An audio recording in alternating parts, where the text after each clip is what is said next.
What were you supposed to do? Bartend, close, open, and run the concession stand. I want you to do a step-by-step why you contacted the authorities. Chris was still giving out free alcohol to people, pouring it, wasn't even checking people's IDs. So I called the ABC and I said, I think there's suspicion that he's giving minors alcohol. And that was very distressing to you. So distressing that you said to him, do you have any other work for us? Yes. And did he say, I have an apartment complex that needs painting? Yes. And it was after the painting kerfuffle that you called alcohol beverage. So we shouldn't have reported it at all. No, I'm trying to get to your motive, sir. And now, the conclusion. Noah Joyner and Harlan Hendrickson have accused their former employer, Christopher Ricks, of vandalizing Noah's car and refusing to pay wages. Christopher claims they slandered his business. Now, you have photographs of the place before you started painting and afterwards? You have any photographs? Absolutely. I'd like to see them. It's just the paint on the floor. Just a second. Okay, very well. I have eyes. I can look at the pictures. So the I just want to take a look if I need any. How they are before we paint them.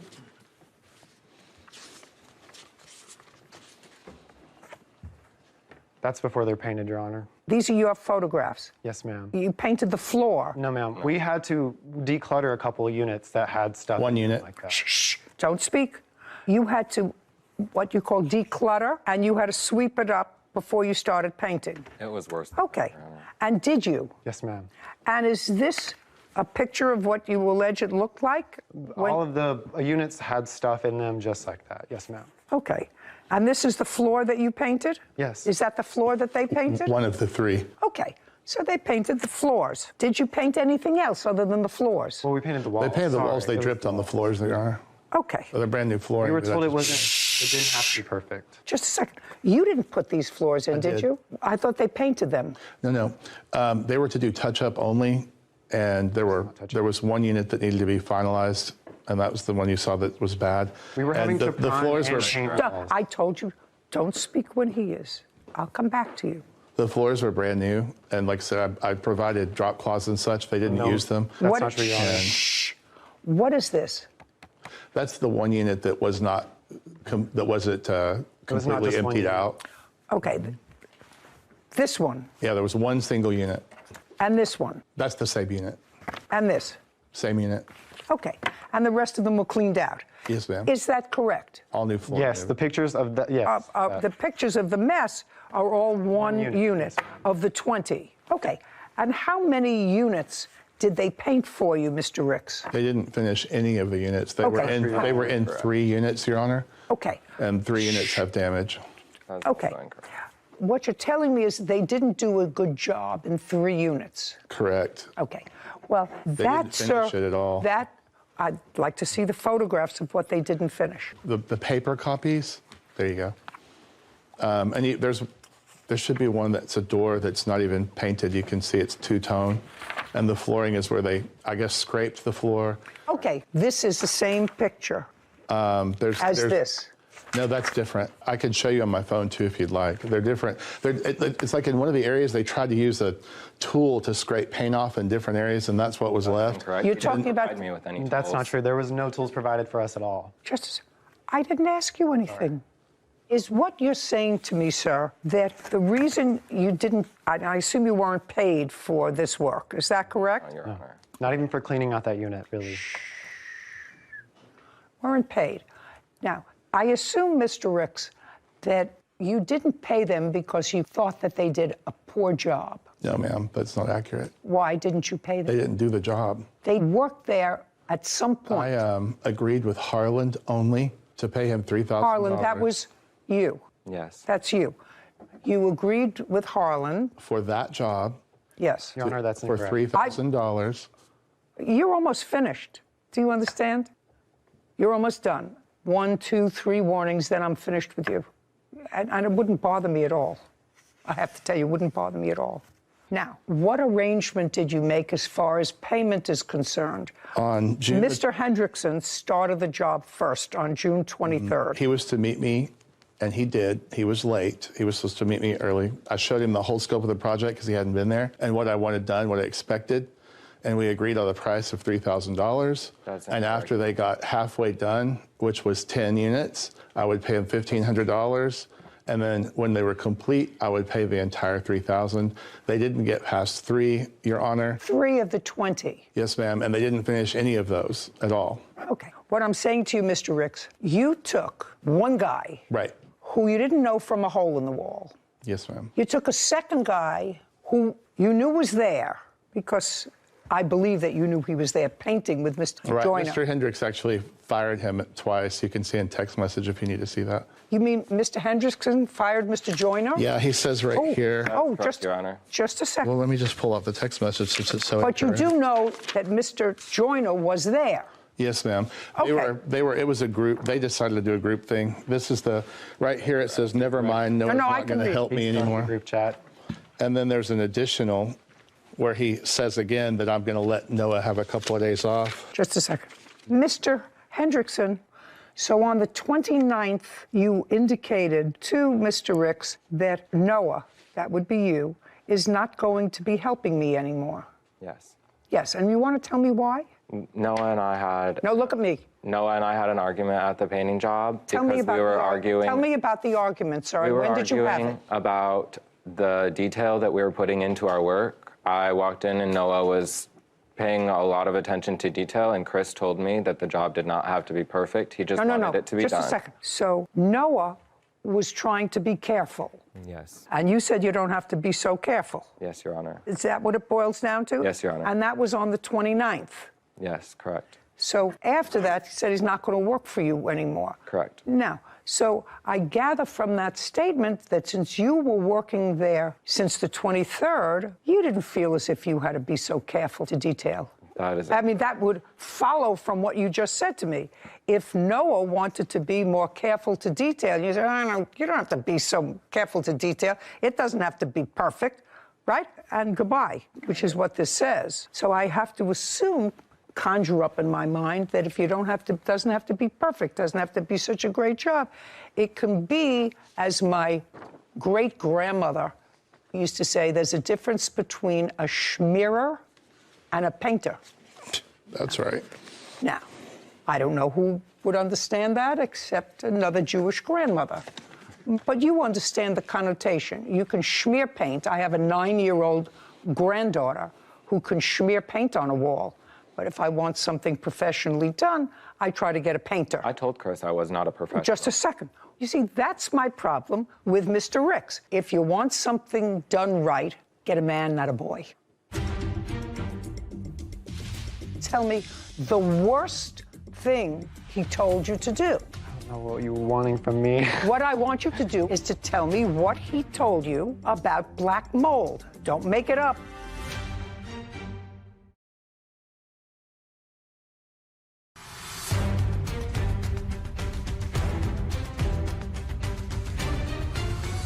Defendant Christopher Ricks claims Noah Joyner and Harlan Hendrickson slandered his business on social media.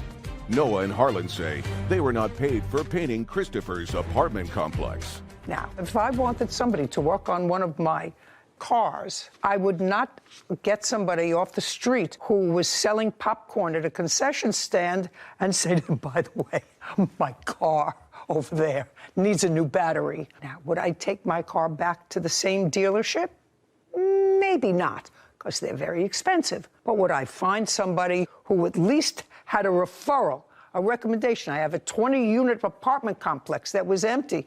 You want to use it as a business. You don't hire 2 schmearers to go and take care of your property. But you have to, if you didn't like their work, fire them.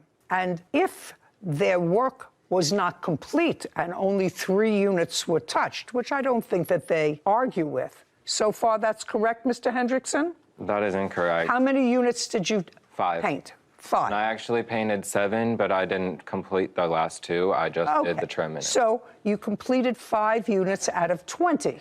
Yes. I'm giving him the benefit of the doubt. Mm-hmm. And you agreed to $3,000. That's incorrect, Your Honor. How much? We did not have a meeting to talk about a payment until the 29th, and that was actually part of the reason that him and I were arguing. Chris and I and Noah met at a coffee shop, and we spoke about how much we would be getting paid.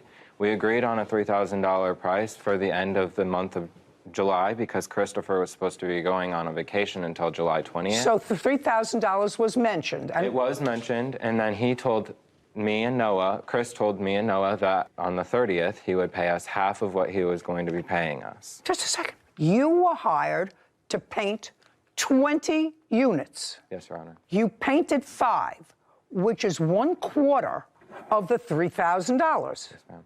Let's say those apartments were complete, not satisfactorily to him, but now you both agree that the $3,000 price was mentioned for the 20 units. Yes. It would be $750 if they did 5 units. That's all, $750. That would be $750 if you completed only a quarter of them. Okay.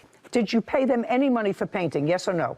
No. Okay, good. So best case scenario for the painting is $750. And I haven't gotten to his counterclaim yet, but you have one more claim. And your claim is that Mr. Ricks vandalized your car by throwing paint on it. Sure. Tell me when that happened. We woke up July 20th, 2020, 7:20. Where did you wake up? at our house, our apartment, Hot Springs, Okay, Arkansas. tell me what happened.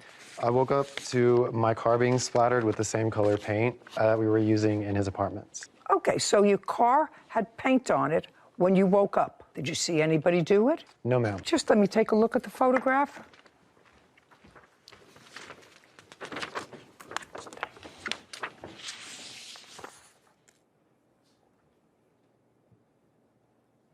Okay. Did you file a police report? Yes, ma'am. I'd like to see it.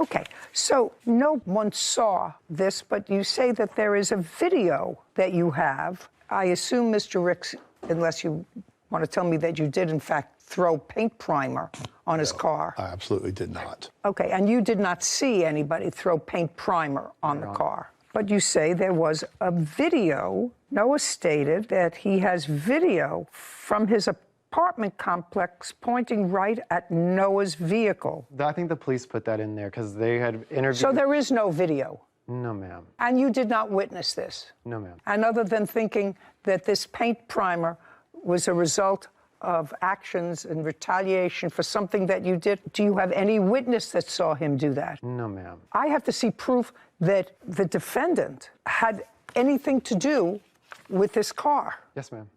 Okay? Did you take the car in to be cleaned? Yes, I cleaned it myself just to avoid further damage. Yes. But after I cleaned it, I took it to the auto body shop to see what the actual repairs Okay, were. do you have pictures of it after you cleaned it?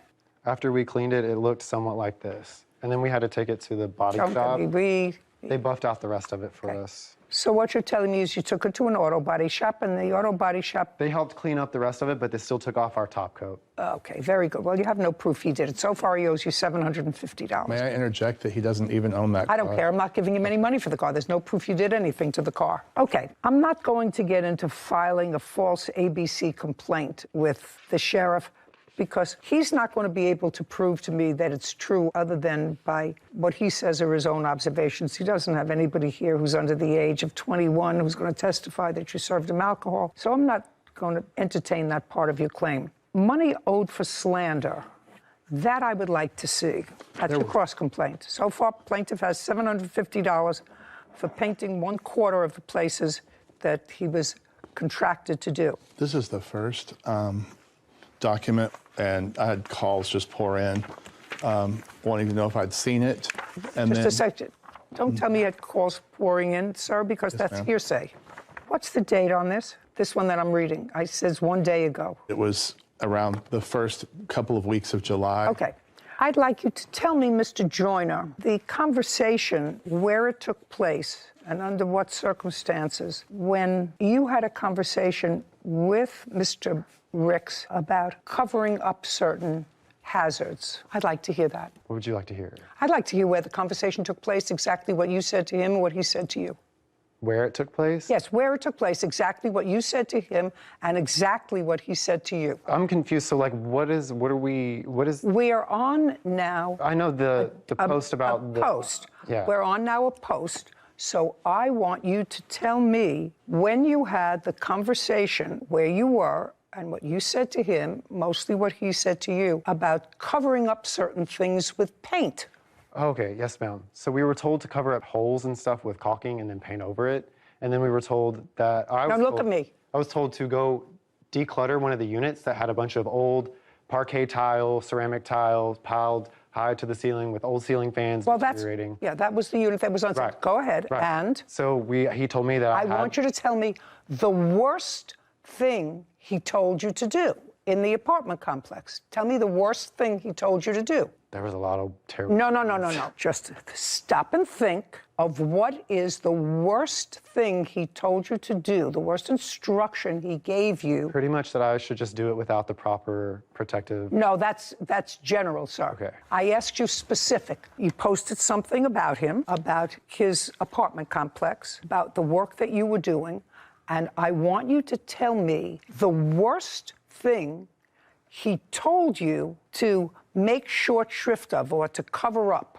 Water damage, black mold. Okay, let's go to black mold. When did you have a discussion with him about black mold? Where were He you? told me to declutter the apartment. So that would be Wednesday, June... So there was one apartment that he told you to declutter. Okay, and that would be June what? Monday, June 27th. I think that's what that... Was he there in person? Yes, ma'am. Okay, so I'd like you to tell me what he said to you and what you said to him. Told me to go... Look here.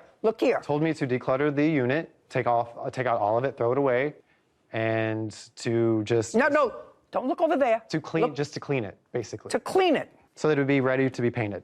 And? I did. I cleaned it. And? I'm done. You done? I don't know what else to say. That's... Well, I want you to clean it. Doesn't tell me anything about black mold.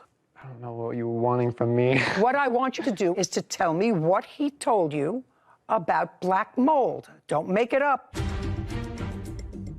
Your post, based upon your testimony, was slanderous. I got confused. I don't know what you were really trying to, like, ask out of me. I asked you specific questions. You gave me answers. Now is not the time to play catch-up.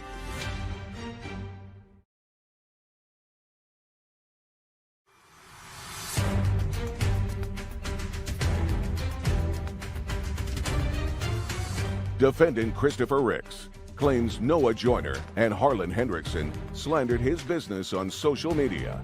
Noah and Harlan say they were not paid for painting Christopher's apartment complex. Now, tell me what he told you about black mold. He didn't tell me anything about the black mold. Great. And what did he tell you about rat feces? Didn't tell me anything about rat feces. I handled all that stuff without Shh. Then you did that all yourself.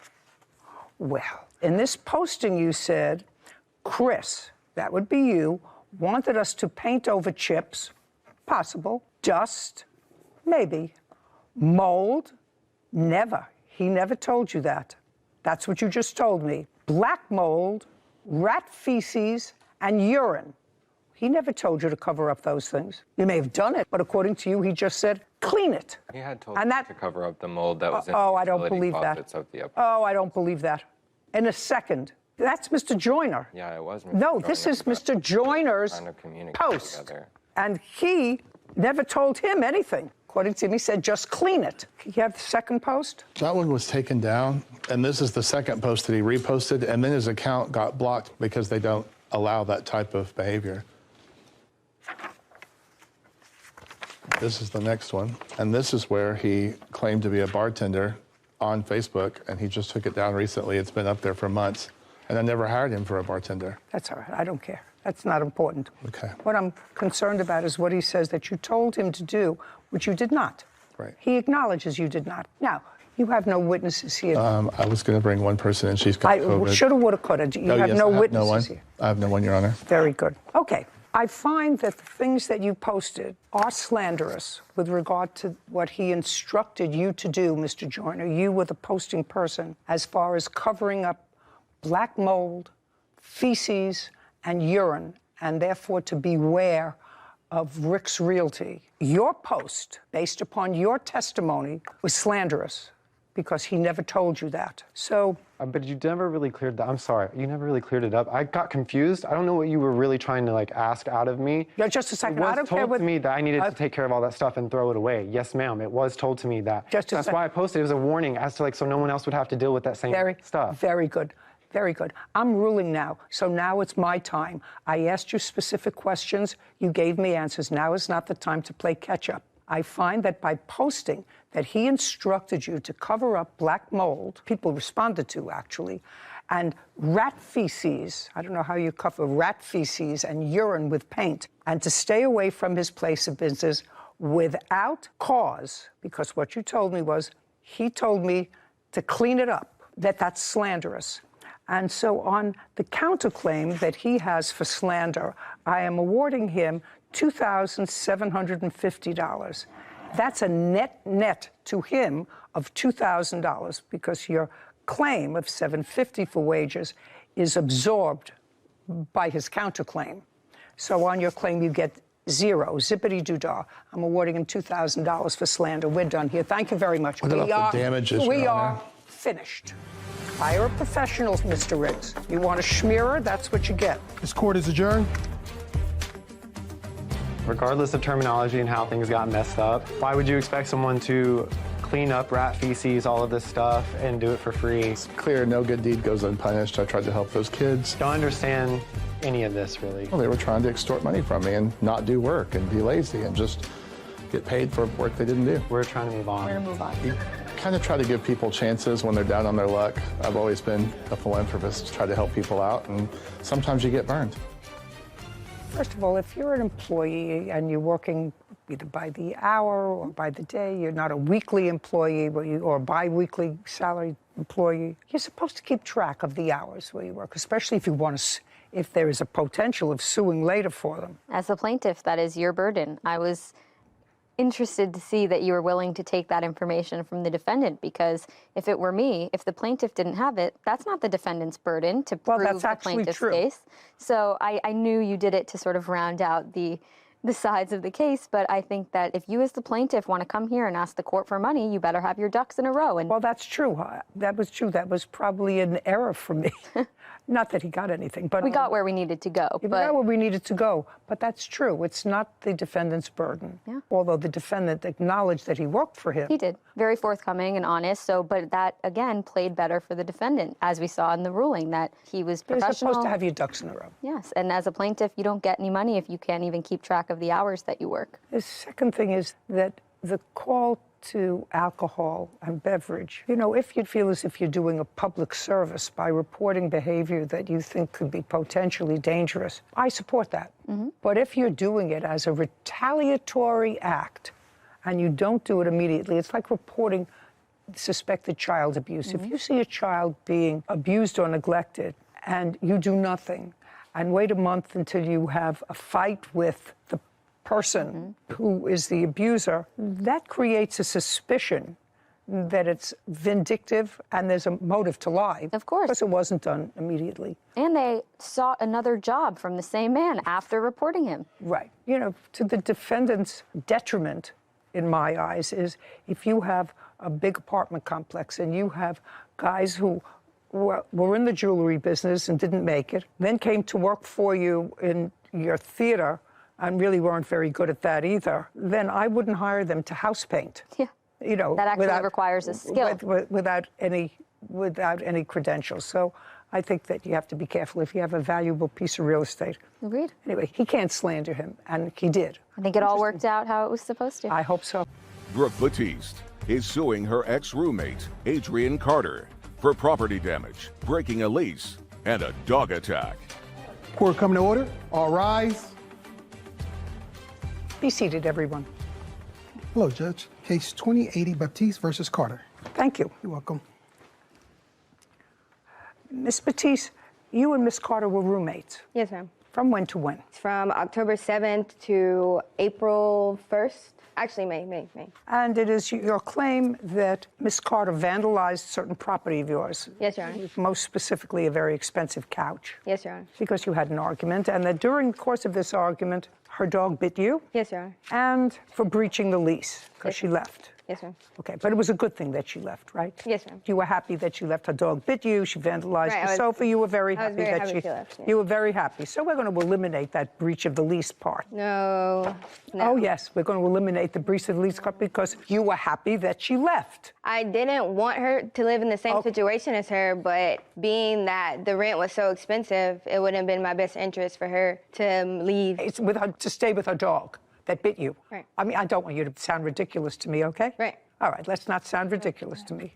Normal person, if they were bitten by their roommate's dog, and if their roommate vandalized their property, that roommate would be happy to see them go. But I'm not happy with the expensive rent by myself. Well, of course, but your choice would be staying with her and her dog that bit you. But if her name's on the lease... Just a second. That's between her and the landlord. I just told you, I'm sticking with vandalizing and dog bite. So tell me when this dog bite took place. It's on March 29th. What kind of dog was it, by the way? It was a Belgian Malinois. What do they look like? It looks like a German Shepherd. Is that what you have, Miss Carter? A Belgian Malinois? Yes, Your Honor. A Belgian Malinois, like a police dog. So it looks like a German Shepherd? Yes, ma'am. So it's a large dog? Yes, ma'am. And when you moved in together, you moved in with the dog? Yes, Your Honor. Okay. So tell me what happened March 29th. Okay, so before March 29th, Adrian and I got in a petty argument. It was dumb. We made up. In the argument, she confessed to me that... No, just a minute. You engaged in a petty argument,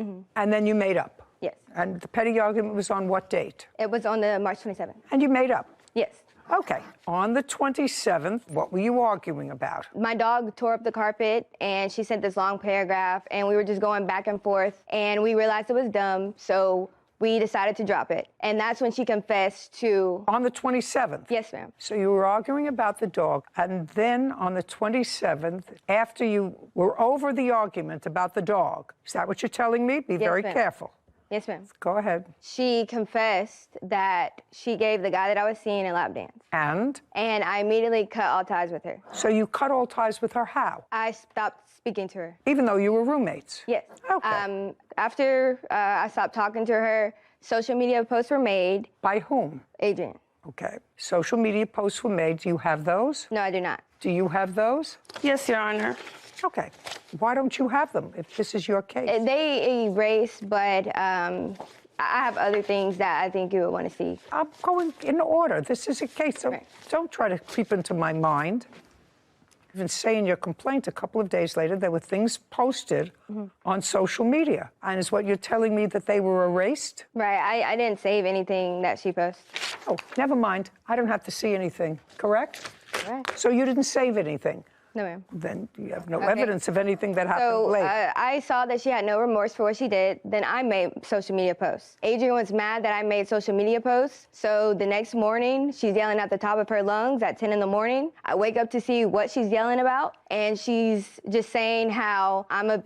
and I shouldn't have posted what I posted. And we were just arguing about the situation. And I asked, how could she do this to me? It was a very heated argument. She was yelling at the top of her lungs. I was yelling at the top of my lungs. During the argument, her dog is going crazy. And while we were arguing, we were pretty close. The dog bit me, and I said, you need to get your dog. She said, no, your dog is good. And we continued to argue. The dog came to bite me again, and that's when I grabbed what was behind me, which was a paper towel holder, and I chucked it at the dog. So the dog bit you on the arm? Yes, ma'am, twice. Okay. I would like to see a medical report on that. Okay. All right, I have a photo of the bite, the antibiotics, and then this is the report.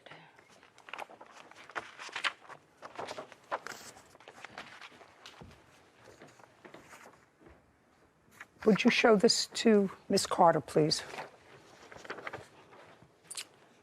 Your Honor, I know she has a video of the entire incident, if you'd rather. It's not her obligation to prove your case, as my law clerk so aptly told me in the last case. Not her obligation, it's your obligation.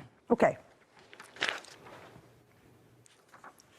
So go ahead. After her dog bit me, I immediately grabbed my dog and I go to the hospital. I filled out What kind of dog do you have? I have a Doberman. Where was your Doberman when this was going on? He was in the cage and he's still a baby as well. So I went to the hospital, got treated. While I was at the hospital, Adrian called the police and she said that I attacked her dog. Don't tell me what she said to the police unless you have a police report. Yes, ma'am, I have a police report. Then I'd like to see the police report. That's an official business record.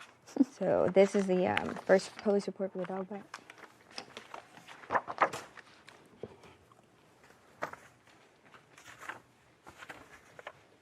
Okay, go ahead. All right, so April 19th, this day, Adrian knocked on my door. No, April 19th? We're at April 19th. I thought you moved out on April 1st. No, she moved out on April 19th. So is what you're saying after all this altercation, she moved out? Yes, ma'am. And stayed in the apartment with her dog from the 29th to April 19th? Yes, ma'am. And I went to a friend's house the day the dog bit me, and then I went home for a week, and then that's when I came back, and this second incident happened. So after the dog bit you, you did not go home. You took your dog and left. Yes, ma'am. And stayed at whose house for a week? I stayed at a friend that lives an hour away from my current apartment. On what date did you return? So I stayed one night at a friend's house, and then I returned, and then I went home for a week. So when you went, stop playing with papers. Yes, Your Honor. When you went home for the day, was the defendant at home? Yes, ma'am. Did you have any conversations with her? No, ma'am. Just stayed out of her way and packed a few things and left? Yes, ma'am. And you went to stay? At home in Alabama. With your family? Yes, ma'am. Until things cooled down, basically. Okay, and when did you go back? I went back, I believe, April 17th. And what happened when you went back on the 17th? A few days later, April 19th, Adrian was knocking on my door at 9 a.m. in the morning saying that I need to come to the leasing office because there's a new roommate here. I told her no, and then that's when she started threatening me and calling me all these kinds of names. So I take my dog again, I go outside, and I call an officer, and that's also when I called my mom, and she convinced me to go up there to speak with the new roommate to see, you know, who they were. What new roommates? Just a second. She tried to get 2 young girls to replace her on the lease. And it was unsatisfactory? Yes, ma'am. So far, I have a dog bite and yes, ma'am. Couch. So after I said no to the 2 roommates, one didn't have a job, they looked young, I said no. I went back home. 10 minutes later, Adrian... Home? You mean to your folks' To our house? apartment. Oh, to your apartment. Yes, ma'am. Okay. So 10 minutes later, Adrian comes in. I was in the room with my door locked. I hear Adrian yelling. I hear her throwing things. She's saying, I can't believe you did that. You really just did that. I don't care. I'm still moving out. I'm still leaving. I'm not paying rent. Blah, blah, blah. I didn't come out the room because last time it got crazy, so I just said I would let her do what she does, and I will let the authorities handle it. She did come out the room, Your Honor. When I finally came out the room, which I have a video, and it came out, she had moved the couch in front of the door so I couldn't get out of my room. And well, how did you get out? I jumped over it. And the trash can was flipped upside down. I have pictures of all the damage that she did to the house and videos. Well, I'd like to see them, please. And I would like to see the damage to the couch, which is your major complaint.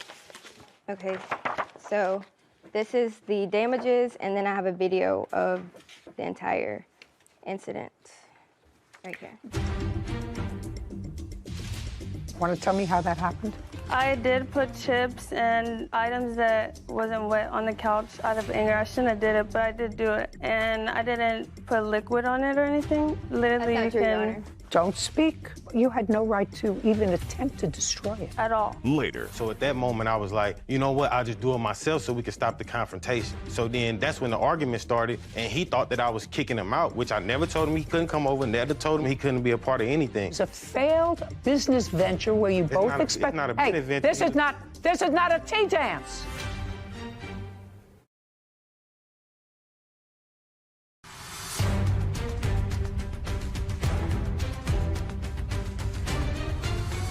Brooke Batiste claims her ex-roommate, Adrian Carter, owes for couch damage and a dog attack.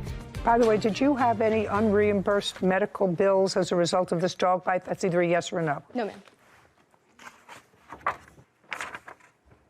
When did you purchase this couch? I purchased it the day we moved in, so it was October 7th. How much did you pay for it? I paid $2,200 in total, and Adrian and I were paying on it a little bit in the beginning, but there came a time where we had to make the final payment on it, which was $1,200. When we had the argument, she didn't pay anything, so I had to pay it all by myself, and the couch is in my name. Did the couch remain? Yes, ma'am. The couch is at the house. What does it look like now? It's black, but there's it's an odor coming from the couch, and there's some stains on it. Do you have a picture of it, what it looks like now? No, ma'am. I just have the pictures that I gave you. Okay, but you're still using the sofa. The answer it's is a smell. No, ma'am. I don't sit on it anymore because there's a smell. So why don't you get rid of it out of the apartment? I'm moving October 6th, and that's when I plan to get rid of it. But you've been using it since April. It's just been sitting there, Your Honor. I haven't had sitting time. in your apartment since April. Yes, ma'am. April, May, June. I just haven't made the time to get rid of it because I know I'm moving soon, and that's when I plan to get rid of it. I wouldn't keep something in my house that smelled. I work a lot, and Would you please show this to the defendant?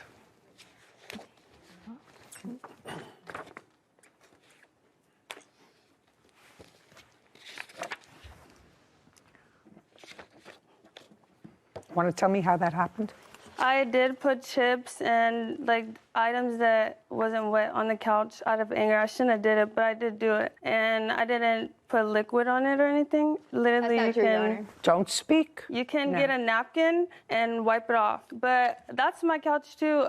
Maybe I didn't pay the whole thing on it, but I've made payments on that couch, and I decided not to do that full payment that she did, which was $600, because she was irresponsible and decided to rent a couch and found out that that couch was whatever amount. I made payments on that couch, and I have proof for it. That's okay. You had no right to even attempt to destroy it. At all. At all. You had no right to do that. Right. Because that devalued the sofa. I agree. Okay, good. Okay. I'm actually finished with you. Your Honor, can we please go back over the lease portion of this? No. Can my mom speak about what happened? No, I said no. When there's that kind of acrimony, I actually think that before somebody gets seriously injured, when you have two large dogs and two people with hot tempers that can do this, it's a very, very good thing that they no longer live together. Being stuck with a rent and just a second. I've just answered you. This is not a back and forth. Yes, ma'am. On the dog bite, I am awarding you $1,000. It looks as if part of it was a black and blue mark. Certainly, I can't blame the dog for trying to protect its owner, but she's supposed to have control of her dog all the time. And she shouldn't start arguing. This is not a tea dance. I'm not asking you anything. And I'm awarding you $1,200 for the sofa. That's $2,200. Judgment for the plaintiff. We're finished. Thank you very much. Court is adjourned. She just did something messed up, and I cut her off, and she didn't like it. I literally cut her off. She's just mad that she's cut off. She's delusional. She's delusional. She's childish, she's irresponsible, and I was just sick of dealing with someone draining. Just don't get roommates with your friends. Just move in by yourself. I'm happy. You had a question about the lease. I did. So I agree that it was best for the acrimonious situation for them to separate and not to live there. So I understand your judgment saying it was better for you. You got the good end of the stick on that she left. However, the law, if you breach a lease, she did get stuck with a higher portion of rent because her roommate, although a negative situation that should have probably ended right when it did, she was stuck paying her half as well. So I thought you should have at least heard her claim on the breach of a lease, because then anyone could just say, oh, well, I don't like the situation and I feel like leaving would be a better thing, and stick their roommate with their portion of the rent. And that's not what the law says. Well, that's true, except that this wasn't just a situation where parties weren't getting along. Mm-hmm. There's no question that she was nipped by the defendant's dog. Well, I wouldn't want to stay in that situation anyway. Well, that would give her the right to maybe leave without paying her half of the rent, but that's not what happened. It's also sort of acknowledged that the defendant brought two other people to take over her piece of rent. And it was in the papers, and the plaintiff did not... She did say that she was the one that said no. She said, I don't want those two people. Well, then the onus really falls on her to mitigate her damages. Mm-hmm. And she had no proof that she went forward to try to get another roommate. Between the two of them, they may have had an agreement, but the dispute over rent really is the defendants and the landlords. Mm-hmm. She doesn't pay her rent, and if the plaintiff pays her half of the rent, the landlord is free to go against either or both of them. Sure, because both their names were on right in the lease. Understood. Case 2083, David versus Baroon. All parties, please step forward. Joseph David is suing his former friend, Jonathan Borum, for podcast equipment. Mr. David, Your claim that the defendant has acoustical equipment that you purchased for what looks to be a joint venture in Mr. Borum's music podcast. Yes, ma'am. You were making this music podcast in the basement of your house? Yes, Your Honor. Starting in what year? This year of March. And Mr. David, you were friends, you knew each other, and you knew he was in this business. I don't know, what is your business? I deliver bread. I'm a bread vendor. What kind of interest do you have in music? Because that's what he was doing. Well, me and Jonathan have known each other for 20 years. Jonathan and I have known each other. Jonathan and I have known each other for 20 years, and he's always been in the music scene. He's an artist himself. Well, that's what I gather. What about you? I was just a supportive friend in it. Okay, well, clearly, you spent some money on music equipment, so it was more than being a supportive friend. If you were just being a supportive friend, then you made a gift to him of this music equipment. No, ma'am. You decided you wanted to be part of this music podcast. That's what you said. Correct. When did you make that decision? Sometime mid-June after I had... June of this year? This year, correct. I had received a small amount of money, and I was able to... From where? A settlement from what? an injury, car accident. Okay, how much did you receive? A little under 50 grand. And I seen an opportunity for me to invest and help out and help a friend and be able to invest into something that if we blew up one day, I could receive, royalties from and money back in return. And did you have a written agreement with him? We did not have a written agreement. Well, I'd like to know what the agreement was. So he was also in the car accident with me as well. And so he's got a settlement coming. He told me, this was all verbal, that once he received that money, he would pay me back at least half of the equipment. So you would have a joint venture and he would pay you for half the equipment you purchased? This was at the beginning, correct. Do you remember, Mr. Borum, that conversation? No, ma'am, Your Honor. Were you in the automobile accident with him? Yes, ma'am, Your Honor. You did not receive a settlement. Is there any reason? We're still going through the court process. Okay, so you're going to trial. Actually, that's what it was set to go to trial because I didn't get the offer that my lawyer put in. So it's going to trial on my side, but on his behalf. No, he's already settled his case. Yeah, mine's not settled yet. Okay. You indicate what you want is your equipment back. No, I'd like the money back. No, well, you get your equipment back. If it's yours. I want the money. I don't trust that he will give me the equipment back in good condition. Let me explain this to you, Mr. David. If that's what you want, then I'm going to let you withdraw this case and go back to small claims court. Do you understand what I'm saying to you? I'm going to dismiss your case without prejudice, which will allow you to go back to your small claims court, or do you wish to proceed with it today? I wish to proceed. Great. Why did you say, I'll do the editing myself? Because he was yelling at me, and I told him... What was he yelling at you? Because he said that the product wasn't up to par. He said... Just a second, Mr. Borum. This is your business. Right. Will you tell me, did you think the product was up to par?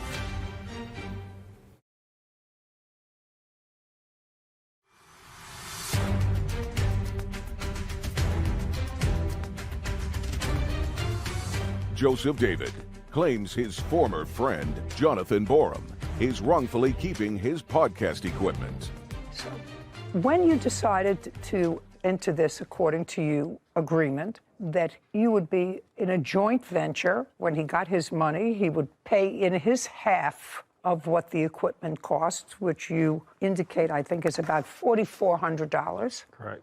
What I gather is there was a session set up that was supposed to take place in your basement. Yes, ma'am. And when was that? I believe it was around like early June-ish. Okay. And you have proof of the value of the equipment, I assume, and what equipment there is. Correct. Is there, Mr. Borum, a dispute about what equipment he purchased? Is there a dispute? Yes, Yes, ma'am. because he has a receipt. I just want to know if I have to go into this. Well, on the receipt, he purchased it on his card, but we're friends. We were going in together, so he bought it on his card because he had the money. Oh, just a second. I understand that, Mr. Borum. I'm asking you whether there is an agreement as to what the pieces he purchased on his card. Yes, ma'am. As far as the agreement, I'm not understanding the question. Okay. What pieces of equipment did he buy that's in your basement? Cameras.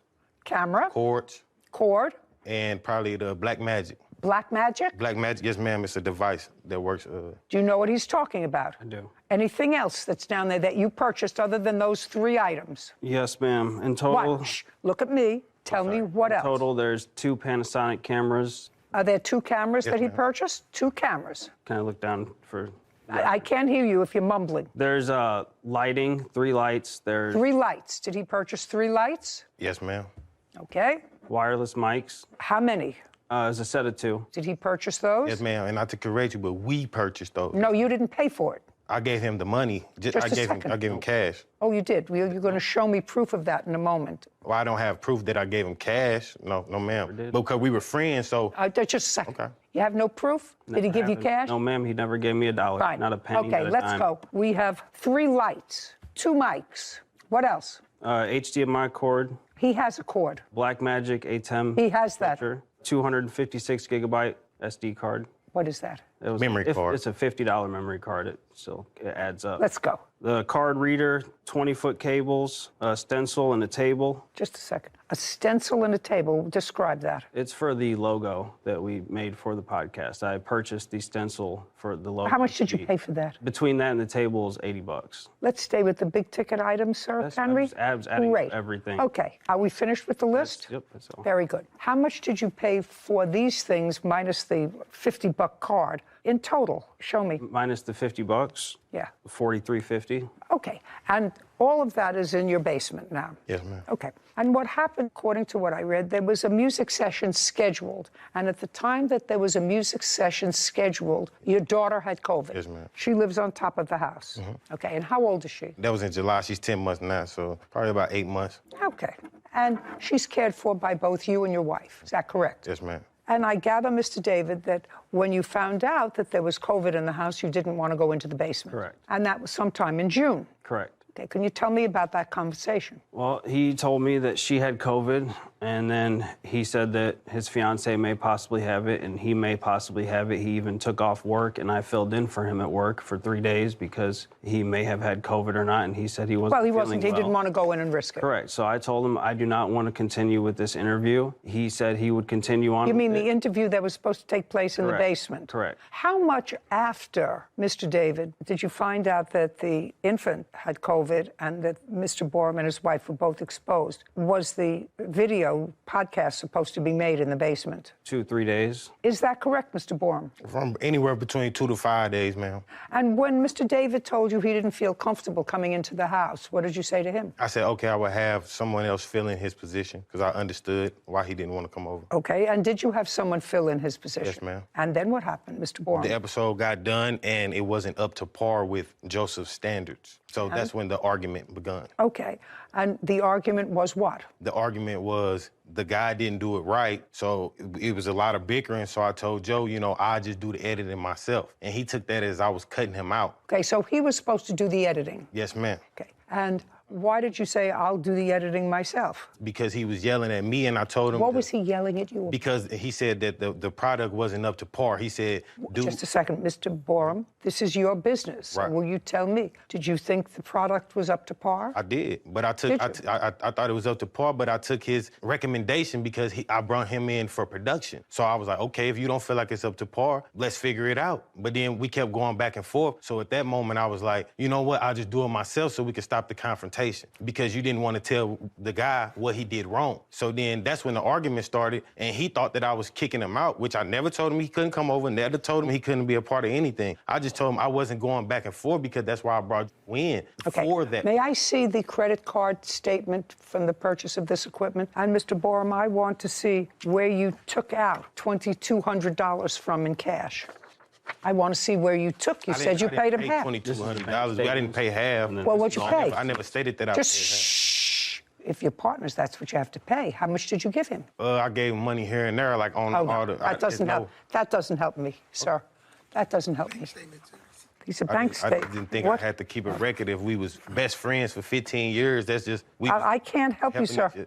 I can't help you if you say you paid a little bit here and there. I can't help you with that. Never gave me a dime. So when you state that if you're a friend, you're doing this to help me out as a gift for what I got going on. Never a gift. And then you try to bring it and take it back from me. Mr. Borum, how many podcasts have you made since June? Since June? Yeah. I believe we on episode 15, 16, something like that. 15, 16. Successfully. Yes, ma'am. And you intend to do this for profit? Yes, ma'am. Have you so far seen any profit? Not as now, because you gotta build up. Just a second. So not as of yet. Yes, ma'am. Do you work? Yes, ma'am. Does your wife work? Yes, ma'am. Okay, so you have 2 incomes in the house. Right, right. And this is a side job for you. Correct. But you have to buy your own equipment because he's coming to get his equipment. That's going to be the court's order. So if it's I his already- equipment. I already it's had his. equip- It's his equipment. The So equipment he that can't gift it to me? That's what he told me he was doing because we was friends, and he appreciated what I was This doing. is why we're here. Right. And now I heard you, and I heard him, and now I'm ruling. I am making an order that he, within 5 days of today, with a marshal or a sheriff, will come and pick up his equipment. So you I give- think- me I just- giving him my just a equipment second. back is No, tarnishing what I I'm got giving going him on. his equipment back. But he never used it, though. I don't care whether he used it or not. It was a failed business venture where you both not a- expect. it's not a Hey, business venture. this is not a tea dance. He's getting back his equipment. You and your wife have a side business going. Go buy equipment. Do you understand? 5 days, wait outside. You'll get a copy of my order. You can go get your equipment. Thank you very much. This court is adjourned. A 15-year friendship, obviously it don't matter. You know what I'm saying? You Eventually, you see the real person in somebody. That's all I can say. could be friends with somebody 100 years, and they gonna change. I mean, I thought I had a good friend for a while, but really... Man, the show gonna go on, man. Yeah, y'all know, make sure y'all watch, tune in. I was just tolerating a really bad person. I've had understandings with my friends similar to what the plaintiff and defendant has. One of my friends will stay in my apartment from time to time for a few nights, and I always make sure, because you never want a holdover tenant or a friend staying longer than you had anticipated, and I'll text and I'll say, okay, you're good to stay there Thursday and Friday night. Let me know if there's any problems, but you got to be gone by 9 a.m. on Saturday. Just to memorialize the understanding that I think I have, even with friends. It's just always smart to have some sort of record of a business, an understanding, a trade-off. I just think that it's good practice to, even if it's just a text, something to memorialize what you believe the understanding to be. I agree with you. Yeah. And that would make my job easy, but would eliminate this TV program. Potentially. Potentially. Musician Luther Fortenberry for breach of contract and copyright infringement. Court come to order. All rise. Have a seat, please. Hello, Judge. Hi. Case 2081, Kepper versus Fortenberry. Thank you. You're welcome. Mr. Kerper, it is your claim that the defendant breached a contract with you. The contract was a verbal contract. And the nature of that breach was the defendant envisioned in his mind the lyrics to a song. That was his business. And he asked, according to you, he asked you to put music to the lyrics. Am I understanding that correctly? The latter part is true. However, it was more than just a verbal contract. It's also in writing. Okay, I'm going to take a look at it. Okay. That's important. And according to your complaint, you did in fact write the music. Correct. To his lyrics. That is correct. And you had an agreement in writing that you would share the profits of any exploitation of that song. That is correct. With him. Yes. And that he breached that agreement. Yes, there was also an agreement that he would give me proper credit whenever he was using that. So now I would like to see, if you say there was a written contract that's signed by both parties. That's what I want to see. Okay. So this was the original version, which he offered me 25%. Just a second. Sorry. Okay. This contract is pretty straightforward, and it's signed by both parties, and it says Luther Winston Fortenberry created a song, Baby I Got a Gun, and Charles Kerper, that's you, transcribed it to guitar. Correct. So what this contract says, I just want you to understand, Mr. Kerper, is that the defendant created the song, and you transcribed it to guitar. That's what it says. And that was written in January of 2016. Correct. It's signed by both people. That is correct. Okay. Yeah. Now, what you're showing me is something else. How it started to change over time. Listen to me. This was your written contract. Right. Any change in that contract, unless I could really find that there was a meeting of the minds with regard to it, has to be in the same formality of this contract. This initial contract is very clear. It does not say that you created this music. I'm telling you what this initial contract says. By the way, Mr. Fortenberry, this contract was written January 30th, 2016. Yes, I'm looking at it. Yes. When did you create this song? In what month and year? About a year. I don't know exactly, but I was at a popular comedy store, and the manager of our show What show? The Ding Dong Show. What's the Ding Dong Show? When you said our show, is he involved in that? Just with this transcription. I was involved with other elements of the music as well with Mr. Fortenberry. Well, right now this says transcribe. And what I asked you, a simple question, when did you write this song? At least a year before this contract. At least a year before January 30th, 2016. Yes. And I was singing it regularly a cappella at the club. Okay. But you asked him to transcribe it. That's what it says. Now, this was done at the time that you transcribed it to guitar. I would argue I'd never transcribed it because... That's just a second. That's what this says. It doesn't say will transcribe it. It said transcribed it. Correct. To a guitar that they both agreed to submit for sale. Correct. Asking price will be $10,000 to rent and $10 million to sell it outright, and you will split it 75-25. That's what this says. That is correct. Now, did you ever rent it? I never rented it or sold it. Just a sec. Well, I'm asking you these questions. You never rented it? No. And $10 million to sell it outright, and you never sold it? No, ma'am. Okay. So it was neither rented nor sold, which was your original contract. And you have no proof to the contrary, that he neither rented it nor sold it. I have evidence that he did use it in other It doesn't say that you can't use it. Right, that is correct. Okay, now you want to show me, sir, because this is what your action is, you want to show me that this original agreement was somehow modified to give you a wider berth. This is correct. Okay, so I'd like to see what you have in writing. Okay.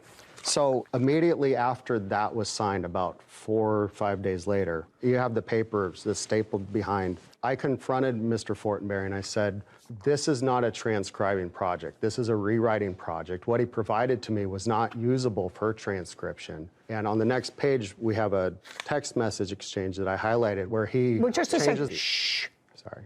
Well, this is a text message from him to you. Correct. And he right? acknowledged... And well, just a second, that's not acknowledging. That's a text message from him to you. Do you have your response to this? You can't unilaterally change a contract that's in writing. I mean, if you have an offer and an acceptance. Right. So where is your response to this? I don't believe I had a response in the history of messages I was able to retrieve, so... Then this is irrelevant. Okay. So far, we have this. We have a writing signed by both parties, which is complete. It says what you did, what you will be paid in the event of a rental or a sale. Now, you want to show me something else? So going forward, what he did was he registered the song with a registration company in San Diego. He did that without my knowledge. Just a second, that's irrelevant. This is your contract. Show me where it's a violation of this contract. This contract says you transcribed it to guitar. If the version that you transcribed with a guitar is either rented or sold, you will get 25% of the revenue. Right. So we already went through that. You do not have any proof that he either rented it or sold it. It doesn't say that you will be given credit. It doesn't say what your credit will be. If you have a modification where he agreed that you will get certain credit and you accepted that, I will see that. Okay. This is the most recent agreement signed in August 21st, 2018. It's dated August 8th. Shh. I don't know what this means. Mr. Kerper agrees to release Mr. Fortenberry from any financial liability for work performed prior to the date of this document, that is, prior to 2018. Correct. Payment by Mr. Fortenberry to Mr. Kerper will be considered compensation for his time, costs, etc. Mr. Kerper has invested in this ongoing project to date. What did he pay you? Because it doesn't say here. He didn't pay me anything. What he did was he gave me some camera equipment, which he'd promised me, which was outside of this project. And he gave me $300 as what was deemed a celebratory gift because we were wrapping this up. No, that's not what this says, Mr. Kerper. Mr. Kerper, we read a contract literally. Right. This is a poorly crafted document, but it's clear in regards to baby, I got a gun. Right. Mr. Kerper, that's you, agrees to release Mr. Fortenberry of any financial liability for work performed prior to the date of this document. Correct. Payment by Mr. Fortenberry to Mr. Kerper will be considered compensation for time, costs Mr. Kerper has invested in this ongoing project. And what you're telling me is the payment was some camera equipment and $300. I would say it was not the camera equipment, it was the $300. What the camera equipment? This is some camera equipment I had. I had sold him some of it prior, and he had offered it back to me as a gift because I had invested so much work into this project.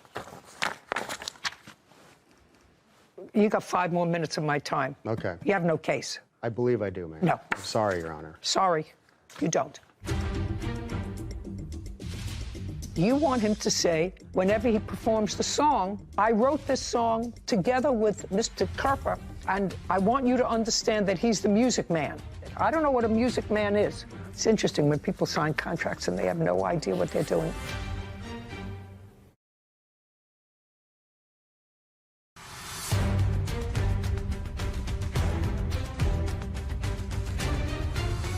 Charles Kerper claims musician Luther Fortenberry owes for breach of contract and copyright infringement.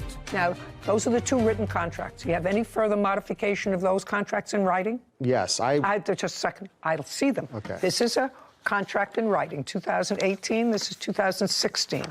And this was agreed by both parties. So the last agreement was you got $300. Did you pay him $300? $300 in camera equipment, about $1,500 worth. Okay. He started to mention that, and then he backtracked. Okay. Next written contract after 2018. Yes. In that contract, which you have right now, it also says it serves to clarify previous misunderstandings that I wrote the music and I was not a transcriptionist. Mr. Kerper is to be understood as the music man behind the music and not a transcriptionist. Well, who do you want that to be noted by? Mr. Kerper is to be understood as the music man with capital letters. Right. And I don't know what that means. This was his wording. Well, then you should have fixed the wording. I should have, you're correct. I don't know what a music man is. It's not a trademark, it's not a copyright, it's a nothing. I don't know what it means. So I wrote the music, which is in the version which he's using currently. I wrote that from scratch. There was no transcribing. That doesn't say that. Nothing here says that. The only thing this says is Luther Winston created this song, Baby I Got Gun.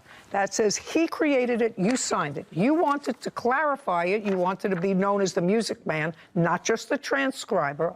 I don't know what music man means.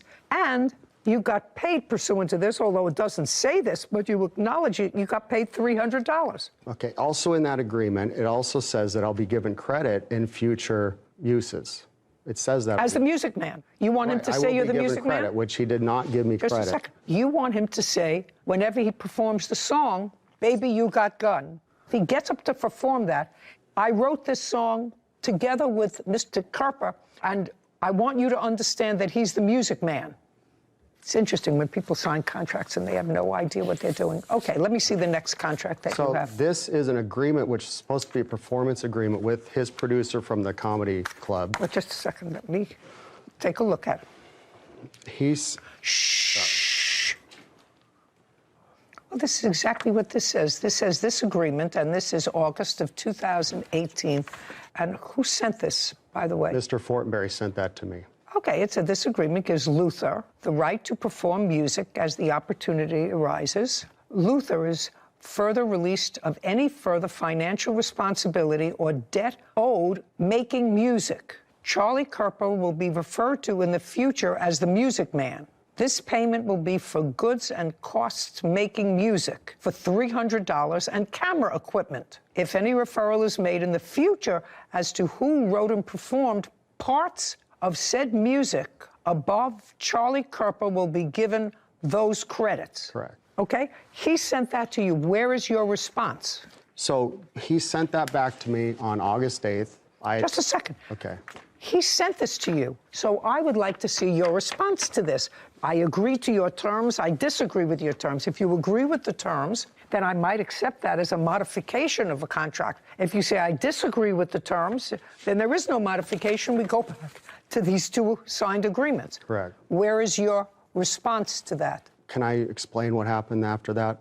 He's emailed that to me. I was here in LA, and I didn't have an opportunity to entirely go over it, but we were trying to meet with him at a restaurant and also at the museum to have this resolved. So I had my phone only to look at it, and he was playing hardball with me that day. So he sent me these emails saying he had signed these agreements, which included making referral to me and clarifying that I did in fact write the music, which he claims I transcribed. I need your response to him. If Okay. there is no response, we have these two agreements. So the response was this. That night, he finally agreed to meet with us. In writing. Yes. I want what you sent to him in response to this email. Well, I called him on the phone and I said, can we meet so we can sign this and put this fast so the music video could be moved forward? And he wanted a performance agreement so there wasn't any questions whether or not they could use the music in the video. So I arrived at his apartment. He made us wait outside for half an hour. Okay, Mr. Kerper, I really don't care. Okay, I'm sorry. It's not relevant. Yeah. What's relevant is if you had a subsequent offer and acceptance to a new contract, a modified contract that he made via email, and you responded to him via email that I accept those terms, or if you sent it to him and said, these are the terms I want, and he wrote back and I accept your terms, unless you have that, you are bound by these two written contracts, which means you got paid. You got paid $300 and some equipment. You got paid. Right. And according to this contract, when referring to this music and referring to you, he has to refer to you as in capital letters, the music man. Correct. Giving me credit. Correct. No, he has to refer to you as the music man. It says here in this contract, I'm sorry, if any referrals made in the future as to who wrote and performed parts of said music above, Charlie Kerper will be given those credits. Yeah, as the music man. No, it does not say music man here. Where? It should say it in the, not that one. Not that one either, the other one. There's no other, I only have two written contracts. This is his original email to me that he sent me before the contract I don't we're want, discussing, and it has my response. I have my response attached to it here. I'm sorry, Your Honor. Okay. Who wrote, your offer is hostile and very lowball for what you're asking? I wrote that. I reject it. Absolutely. I'm not interested in selling. That is correct. Well, that doesn't modify. That means he made you a subsequent offer after these two agreements. You said, I don't like that offer. So there was no change in these two written contracts, one of which called for payment, which you acknowledge you received in the form of $300 and camera equipment. He was limited to using it on one particular program, and he's used it in other places. And I said, put your hand down. When it doesn't appear that you're losing, you're supposed to keep your mouth closed.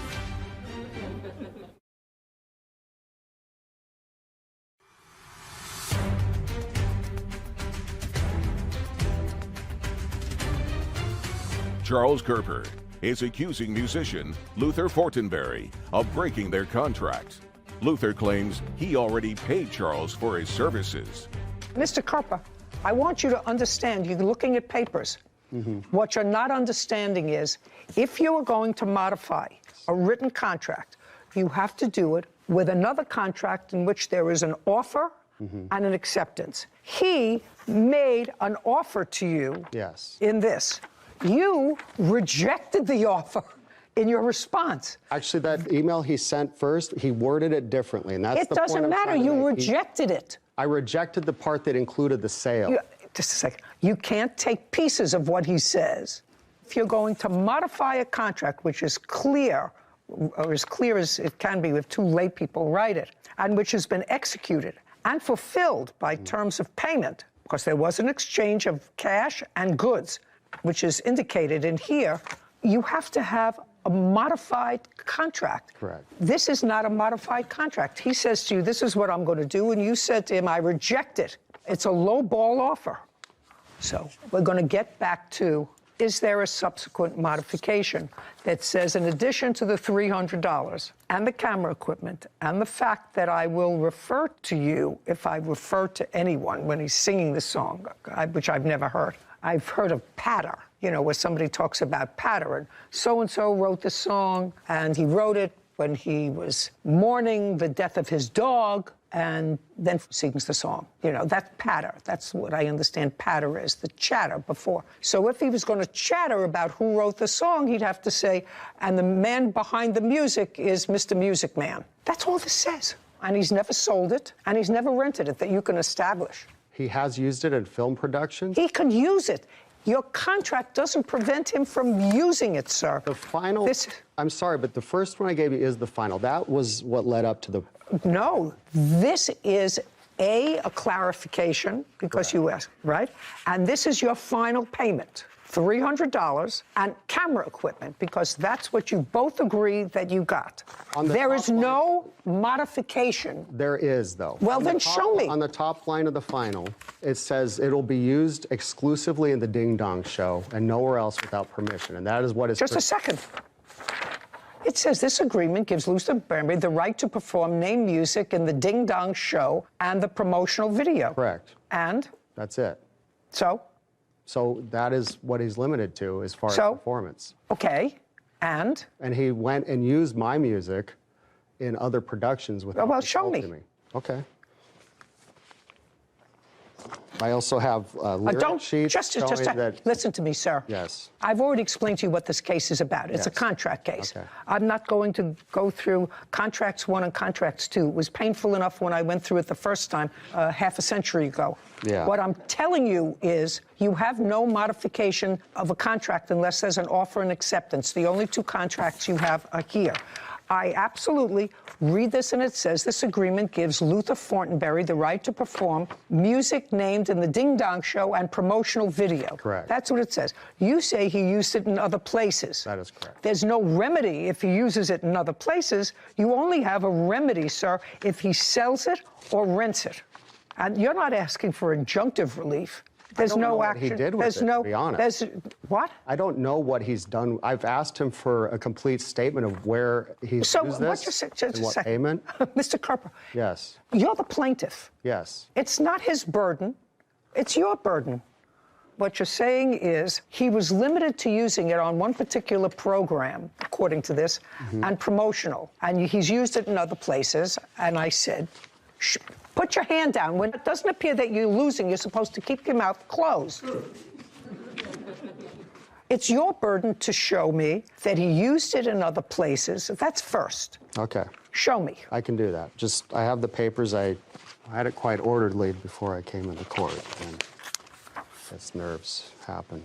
You can look for it, sir. I'm just advising you that your action is for breach of contract. That's what you filed. Right now, I have 2 contracts. One contract was fulfilled with the payment of $300 and camera equipment. There is an agreement here, however, that says he can use that music on certain things. It doesn't say exclusively on certain things. He says he can use it on the Ding Dong Show and promotional video.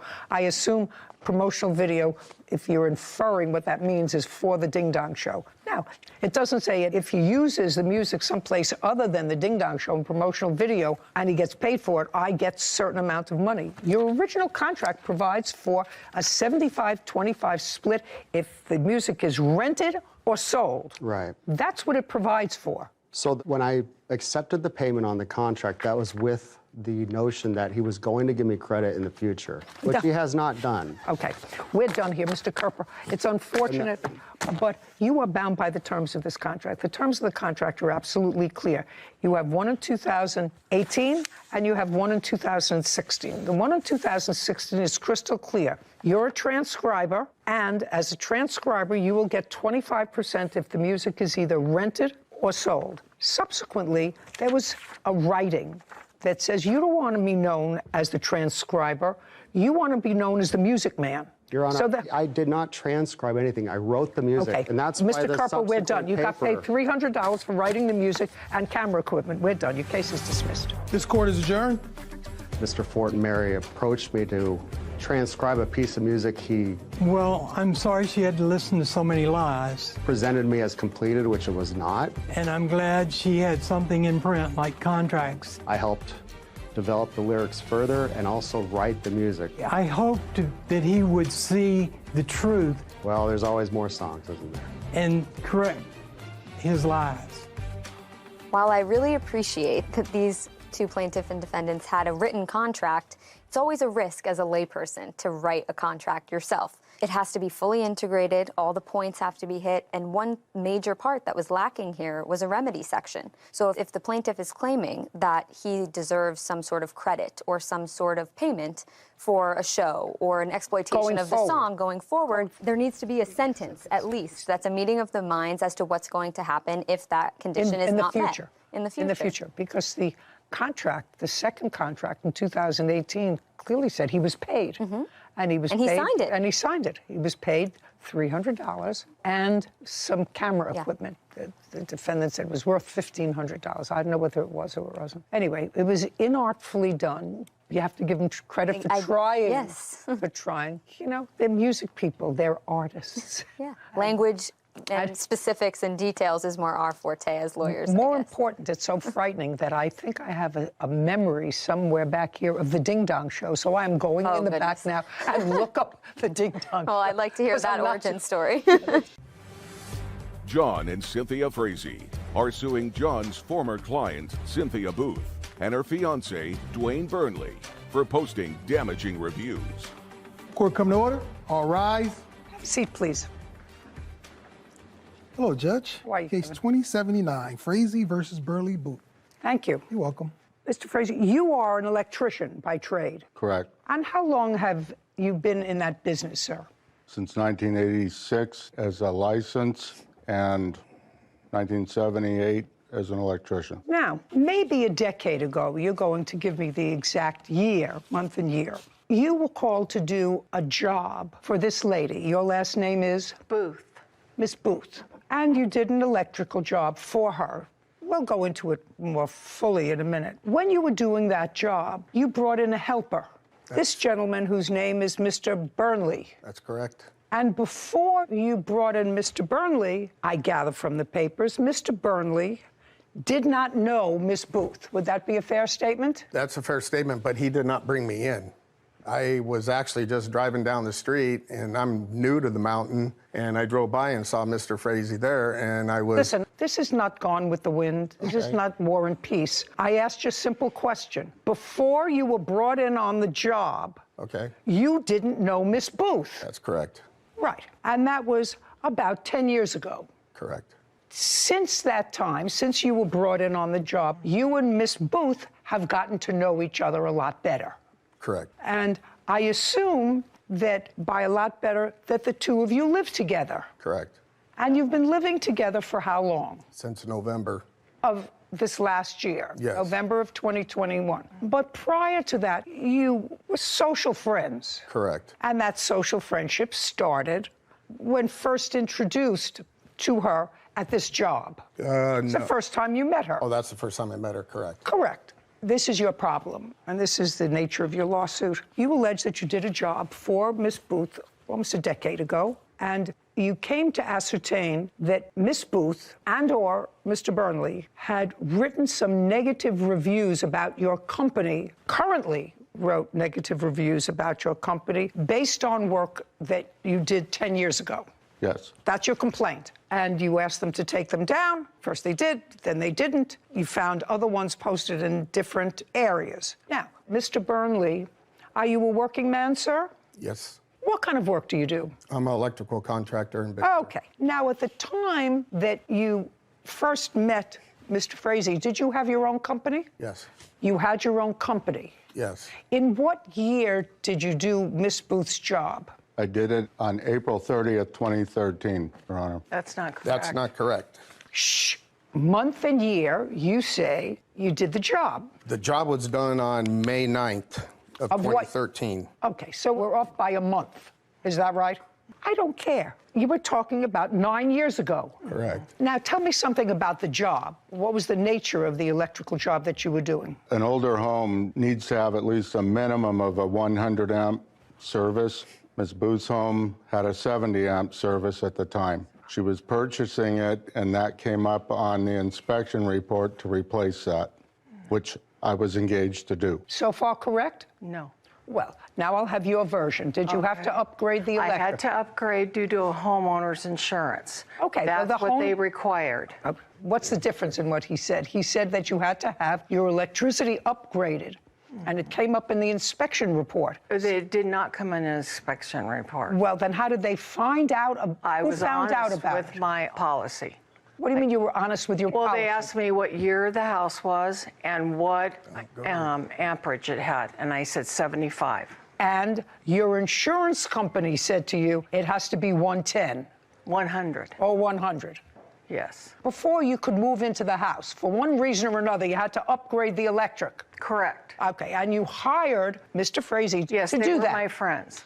I don't care whether he was your friend or not. If he was your friend and he was a vet, you wouldn't have hired him to do your electrical work. Of course He was not. your friend and he was an electrical contractor. Right, correct. And when he came to your house to look at the job, did he come alone or with a helper? Alone. Once you change the ampage in a house, do you have to get somebody from either the county or the city where you live to sign off on it? That's either a yes or a no. Yes. And once Mr. Frazee did that, modified the ampage, did you have an inspection?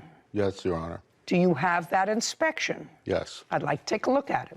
And the job was not... I didn't ask you anything. Okay. Hold on.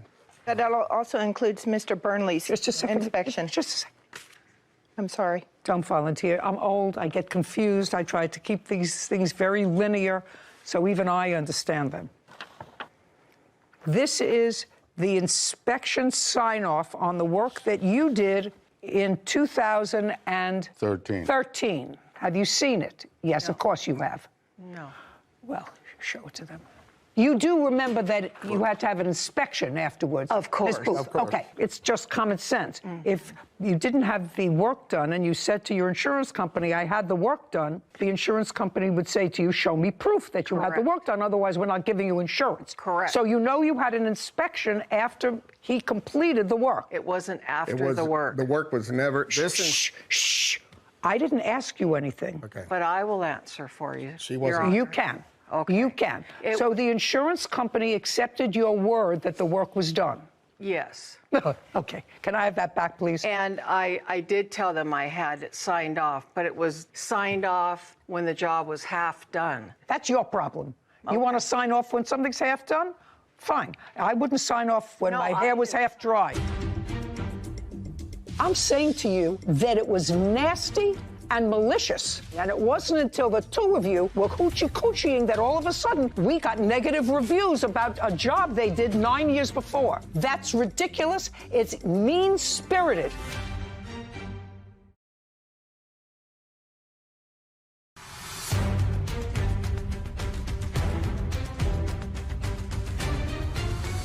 John and Cynthia Frazee claim John's former client, Cynthia Booth, and her fiancé, Dwayne Burnley, slandered their business. Dwayne is countersuing for filing a wrongful lawsuit. Now, my next question to you is, after 2013, did you perform electrical work for Miss Booth in her house? That's either a yes or a no. Yes. Now I'm going to ask you, what was the nature? I don't know. What do you mean you don't know? I don't remember. You mean, just a second, you remember the work that you did when Mr. Frazee was there in 2013, when you were with him, but you don't remember the nature of the work that you did for your girlfriend in 2018? I'm pretty sure it was a panel upgrade. Just a second. I want you to think. What kind of work did you do for Miss Booth in 2018? It must have been the panel upgrade that I did at her house. I changed the 100 amp out to a 200. Sure, look at me. Because that would be... Look at me. I'm sorry. So you changed the 100 amp. Shh. This is not my strong suit, and I have to tell you something. Of the 100 million people who are watching this, they're going out to get a cup of coffee right now. You changed the 100 amp that he had done in 2013 to a 200 amp. You upgraded it in 2018. And put a surge protection system And a in her surge house. protection. Yeah, now I do recall. Great. When was the first negative review that you can show me written about your company. Now we got what's going on. Now I have it 2019, Your clear. Honor. Do you have it clear? I think a little bit more fuzzy than you, but clear enough. Do you have it clear? I have it clear now. You have it clear? Well, just to make it crystal clear, Mr. Frazee did work at Miss Booth's home in 2013. It was electrical work. It was electrical work performed by him with the help of Mr. Burnley, because in order to get a homeowner's policy on her new house, she had to upgrade to satisfy, according to you, only insurance. Correct. That's what you say, from 70 to 100 amps. Yes. Look, this whole little thing at my age, I'm learning. Now, evidently, they liked what they saw in 2013, and that materialized into a romance. Good for you. And in 2018, I assume he was living there? No. When did he move in? November of. November of last year. Yes. Okay. But you were dating in 2018? Yes. Yes. In 2018, Mr. Burnley, not with the help of the plaintiff, replaced and upgraded the 100 amp to 200 amp, which is much better because I know that I have 200. That's, you have to plug things in. It's 110, 220, right? Yeah. 110, 220. And he put in a surge protector. Now, even I know what a surge protector is. Correct me if I'm mistaken. That means if there's an overload, a lightning strike, whatever it is, it protects it so the whole board doesn't fry and everything turns off, and then you have to replace all the wires go zzz. Am I right?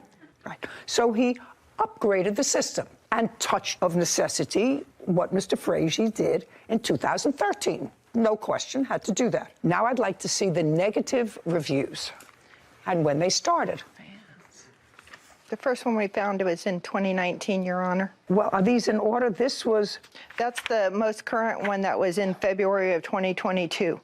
Did you write this? Frazee Electric, he was supposed to do a panel change and never put rods in and fried my electronics in my home and garage opener. Left such a mess and never cleans up. That's correct. Did you write that? Yes, I did. When? In what year? It's about 3 years ago. 3 years ago, 2018. Approximately. About when he changed the electrical Yes, system. Just a second. Okay. About when he changed the electrical system. All right, then you wrote something. I will not even write this company 1 star due to the unprofessionalism in completion of work. Hire this electrician to do a 100-watt panel, never grounded, never finished, and left a mess. He's known for not cleaning up. Had to hire another electrical contractor that was most professional. Now, when did you write that review? About the same time. 2018? Yes, on a different review. That was a different one. And you said that you had to hire another electrical contractor. Yes, I to did. finish the job. And who was that? That was DMB Electric. That was him? Yes, I called Just a second. 2 competitors. Just a second. In what year did you call them? Oh, this was... No, in what year did you call him? 2013. After he left, you called them? I called 2 other contractors. Just a second. Did you end up using Mr. Burnley? Yes, I did. Okay. So back in 2013, you were dissatisfied with this company. Yes. Let me follow this. 2013, you were dissatisfied with the company. You called another company. 2 other. Just a second. You called another company, but the county had signed off on your job. Yes. What you say in your answer is that they signed off erroneously on the job. Well, yes. I have to take at face value they're signing off that the job was completed. And I assume you got your homeowner's insurance. Yes, I did. After he left and after you had the county sign off. Yes. Yes. Okay. But they... Now, just a second. Now, don't tell me a but. No. Now, 5 years later, because this was written in 2018. Correct. 5 years later, you're now dating Mr. Burnley. Correct. Who's now living with you.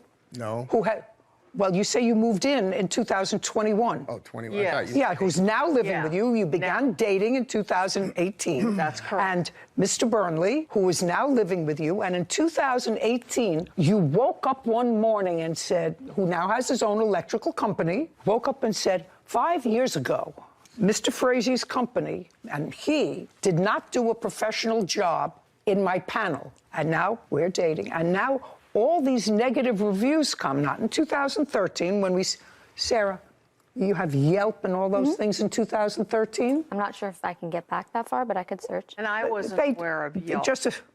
I don't care what you were aware of. Okay. You mean you woke up in 2019 and found out that you could give a star or a review? That's the first time you found that out? I don't believe you. I don't believe you. Well, I just want to tell you something. I don't believe you. I don't believe that when you want to go to a restaurant, Miss Booth, and it's a new restaurant, you don't take a look on your computer and say, I wonder how many stars it got. I wonder if there are any reviews on this resort. Yes. Well, then you were smart enough to do this. My sons are in IT, so they I want to tell you something. I don't believe you. Okay. Because I'm older than you are. And I know about this, and she can tell you I'm an idiot on the machine. Well, I don't buy it. And I don't buy, actually. Yeah, it is. I can't see any of her reviews. No. But there are reviews on Yelp of his business that all are very positive. I have them if you'd like to see them. I will look at them. And I have negative reviews that says the exact same thing what Cindy posted. Just a second. You don't understand what I'm saying to you, Mr. Burnley. I'm saying to you that it was nasty and malicious, because if she was unhappy with the service, it would have been posted in 2013, 14, 15, 16, 17. And it wasn't until the two of you were hoochie-coochieing that all of a sudden we got negative reviews about a job they did 9 years before. That's ridiculous. It's mean-spirited. All those positive reviews that you posted, did any of them have to do with people that you're sleeping with? That's a question. No, no, of course not. Of course not. I'm not that kind of girl.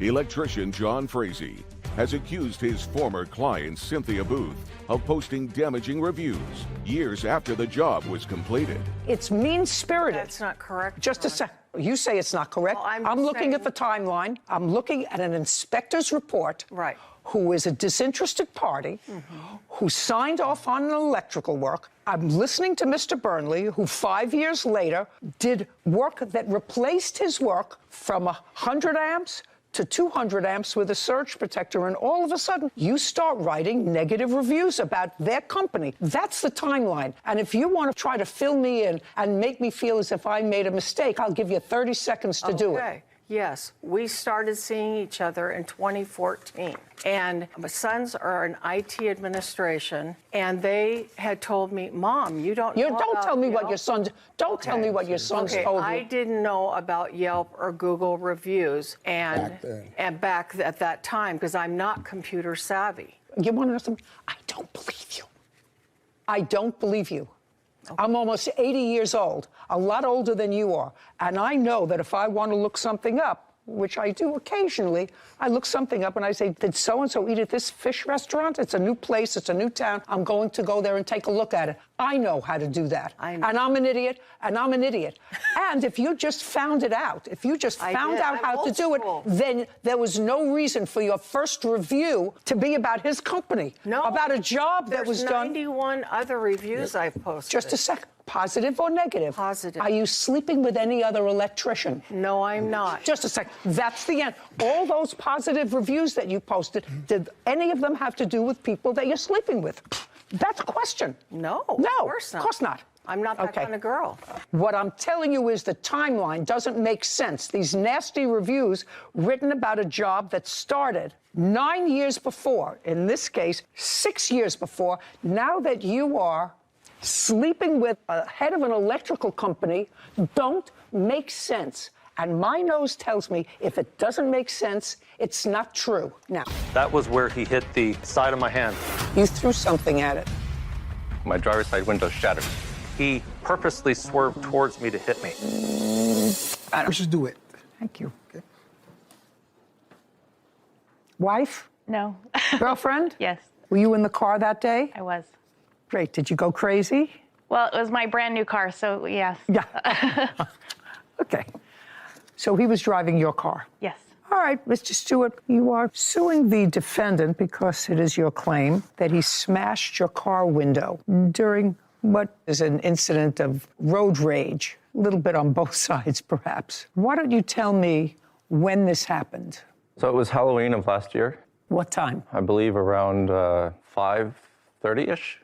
Tell me where you were. I was at the Costco parking lot. This is when it started, and it ended basically on the street just outside of the parking lot. Okay, so is this a visual of where the incident occurred? Correct. Just so I get an overall picture before you start your testimony, would you approach the map and show me where you first connected with the defendant? Here, actually. This is just at the exit of the parking lot. You're both waiting to exit the parking lot. Correct. And where were you positioned as opposed to the defendant? Were you in front of him or behind him? In the parking lot, I was in front of him. And then what happened? He goes around me to get in front of me and honks at me.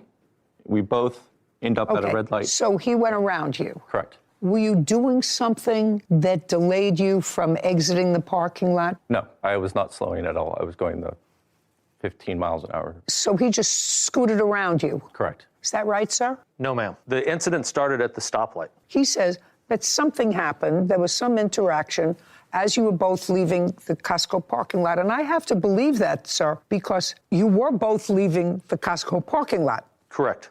And if you didn't notice him for some reason, I don't know why, but he noticed you. So there's a lot of cars here in traffic. So it would be too serendipitous for me to have to assume that he's making that up, that he didn't see you exiting the Costco parking lot. Ma'am, that might have very well been the case. I did not realize or notice his car until we got tapped at the intersection. Okay.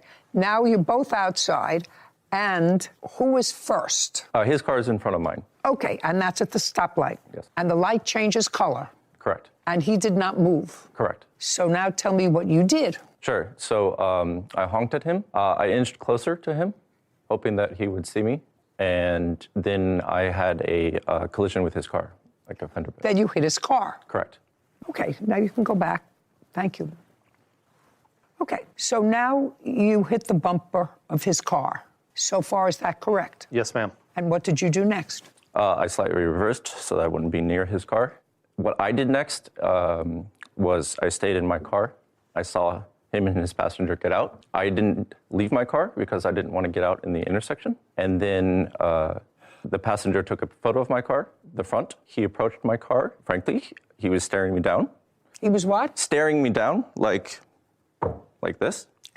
And I did not feel safe, so I rolled up my window. He banged on it at that point, so I decided that I was going to, I didn't feel comfortable having him near me, so I decided to reverse. How do you reverse if there are cars behind you? Those cars began to go around everything and U-turn. Okay. I was going to go in the parking lot, and as I reversed to go back into the Costco parking lot, he, again staring me down this whole time, went into the street to block my way. And he had his phone in his hand, but he was searching for something in his pockets. At that moment, I decided that I was going to leave because he was not interested in taking a photo of my car. He was looking for something, and he was staring me down this whole time. Well, usually when you have an accident, Mr. Stewart, and this was either an accident or an on purpose that you hit his car. Mm-hmm. I don't know what, because his car was standing still. You had already had, according to you, an aggressive interchange with him when he exited the parking lot. And what would seem logical is that if he honked you as he was moving out, and then he got in front of you, and the light changed and he didn't go, in your mind, you might say, well, he's going to wait until the light turns yellow, and then he's going to turn because I was evidently holding him up at the parking lot. Mm-hmm. Did that go through your mind? I did believe that he was trying to punish me in some way. You did believe? Yes, I did. Of course. Go around me, you honk the horn, now you're in front of me, we're both going to make a turn, and you're going to inconvenience me because it's a tit for tat. But the reaction to that isn't to hit his car. I had no intention of hitting his car. Well, but you did. His car was standing still, and you were inching towards him. If you were inching towards him at some point, what kind of car were you driving? A Tesla Model S. A Tesla. What year? 2022. Okay. So you know that has those bing, bing, bing, bing, bing if you get too close to a car, right? So your car is bing, bing, bing, bing, bing, bing, bing, bing, bing, and all of a sudden it's going bing because you're really close. So you know all of that. So this is hardly an accident. You hit his car more of an on purpose. You may not have intended to do damage, but you hit his car. Whether negligently or on purpose, the first thing that you do when you have an accident is you get out of your car and you exchange information, because I don't know if your car was damaged. I assume his car was damaged because your insurance company settled with him for the damage, which means your insurance found that you were at fault, at least with regard to the damage. Yes. But the first thing that you do is you exchange information. Now, it's a road rage situation, so I can sort of understand why, having just hit him, sort of on purpose, and he getting out of the car, you would feel slightly intimidated. Did you take a picture of his car? I did. And you have a picture of his license plate? Yes. So what you do after that, you call the police and say, there's just been a hit and run. He hit my car. He took off. I have his license plate. Can you run it for me and find out who he is? And they go and they'll find him and they'll arrest him for 12 hours or something till he gives them his insurance information. In any event, now you pull up your window and proceed to take off, and he blocks your way. And then what happened? So whatever he was looking for in his pockets, he found, because as I was driving around him, I hear a ping on my car, very loud. Where? In the back driver's side. And then what happened? So I'm in full flight mode at this point and not thinking about really what to do. So I do what I was going to do, which is a U-turn. That puts me back in his path because he goes into the oncoming traffic and stops it. That's the blue, yes. And so he stops the traffic. And again, I'm just driving forward, so I don't see this happen. But as I'm driving past him, my driver's side window shatters. And you can't really see out of it at this point because it's just a spider web. I leave and later get a phone call from the police. They tell me that Mr. DeWitt had called them and they want me to come back to the scene. And frankly, I refused because I was too scared. I didn't want to be in the presence of Mr. DeWitt Well, again. just a second. Police called you and gave you a direction to return to the scene, and they're there at the scene. So what did you do? You just ignored them?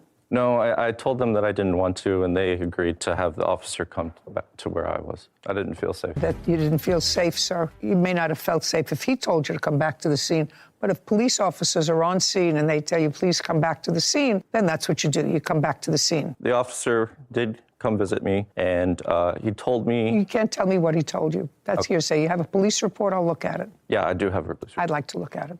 Okay.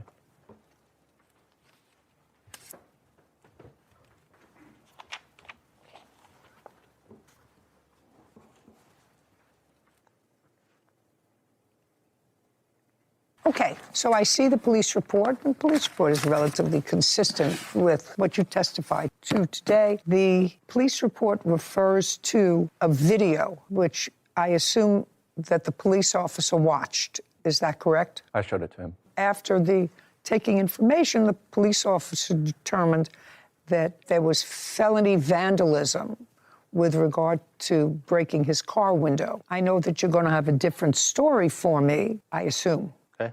Well, he has a video of exactly what happened. So now I would like you to tell me your version of what happened. You're standing at the red light, and would you go over to the map and show me where you were? Yes, ma'am. Okay. We were sitting first car here in the turn lane. He was behind us. We felt a tap. We were trying to, so we had a Halloween party to go to. So she had a new car, and you can't put an address into the navigation system unless it's in park. So we put it in park, and we were putting in the address. Apparently the light turned green. We heard him honk. I waved. It's all becoming clearer. Yes. Okay. So you know you were going to a Halloween party. You were in Costco. I assume you were shopping in Costco? Yes, ma'am. Okay. But going to the Halloween party wasn't a surprise. No, ma'am. That's where you were going. So Yes, ma'am. we could have put the address of where you were going in at the parking lot. Yes, ma'am. And so you didn't do that. Now you're at a light with cars behind you. You had to put the car in park. Are you reading him the address? Yes. Yeah. Could you stand up for 1 second? I'm just interested. Did you suggest to him that he put the address in the parking lot? We didn't think about it at the moment, at that time. Well, you see, I would have said to my husband, you are here in the parking lot. Let's put the address in the parking lot, which he would have said, don't tell me what to do. When we're out of the parking lot, I'll put it in. Well, that sort of ridiculous because now you're annoying other people because everybody's looking to make a left turn. Your car is in park and you're doing something else. I'm not excusing the fact that he hit your car at all because it was aggressive, but it's frustrating. Everybody who's been behind a car that's doing something else, contacting their boyfriend or their girlfriend or sending a text message or looking for something in their pocketbook is annoying. It's not being a good citizen. It's being selfish. It's just not right. Now, so you're doing something that's not right. You get tapped, and what happened? So I told her, hey, we just got hit. We both exited the car. We walked around back, and she had her cell phone on her. I did not have my cell phone. I told her, and he started backing up. Immediately, as soon as we got to the back of the car, he was backing up, so much as it made the person behind him reverse so that he didn't hit them. He started backing up. I told her, take a picture of his car. He's trying to run. So she takes a picture, and then I said, put it on video. She puts her camera onto video and hits record, handed me the phone. I didn't point the camera. I wasn't trying to be a photographer. I walked over to the side of his car, and he's backing up. Now, the car behind him is trying to get out of his way. You can stand there. You can have a seat. Go back. So when I walked up to his car, I knocked on the window, and it's his testimony that I was staring him down and that I was aggressive and that he was scared. You know, I'm sure you weren't happy with him. So, and so he just started backing up. But cars coming down the road, he got gridlocked. He couldn't get into the Costco parking lot. So he came up. May I approach the map again, Your Honor? Mm-hmm. He came up past me, went between these two cars, and then made a U-turn. This is where I walked across the median to stop him. He then swerved at me. You could tell the safety features in the Tesla applied a brake and swerved to the right. He then overrode that and swerved back at me, trying to hit me in the car, in the road, and that's when everything took place. Okay, so this is what the case is about. He wants you to pay the damage for his window and punitive damages for emotional distress, which I'm dismissing right now, Mr. Stewart, because you caused your own emotional distress. Whatever emotional distress you had, that was on you. So how much did it cost to fix your window? So I know a realistic figure, because this $10,000 isn't flying. So the actual cost of the window was $617.86. Okay. And how much did your insurance company pay to fix their car? $619.45. Okay. Before we proceed to look at these videos, because now what we're talking about is we're talking about $617 rather than $10,000. But from reading the papers, Mr. DeWitt, you suffered a broken hand. Yes, ma'am. And according to your papers, at least, you suffered a broken hand because he hit you with his car. Yes, ma'am. Did you sue him for hitting you with his car? No, ma'am. Why not? I've never sued anyone. Probably will never sue anyone. Well, that's sorry, not, but well, if somebody swerved their car and broke my hand, I guarantee you I would find the best tort lawyer in whatever jurisdiction I was in and sue their pants off. I felt he was trying to injure me. I would have handled it in a different manner. Well, according to your testimony, Mr. DeWitt, he was trying to injure you. You said he overrode his Tesla to try to swerve right into you. Well, that's trying to injure you. There's no question about that. But I'm going to take a look now, because your statement is that he purposely shattered your window with something, and it's your suggestion, at least, that that's how he broke his hand. Correct. And he said, no, he broke his hand when you swerved. I read his papers. When you swerved and you hit him with the rear view mirror of your car, correct? Yes. Let's take a look. Is this your video? Yes, this is the dash cam video. Okay, let's take a look at it.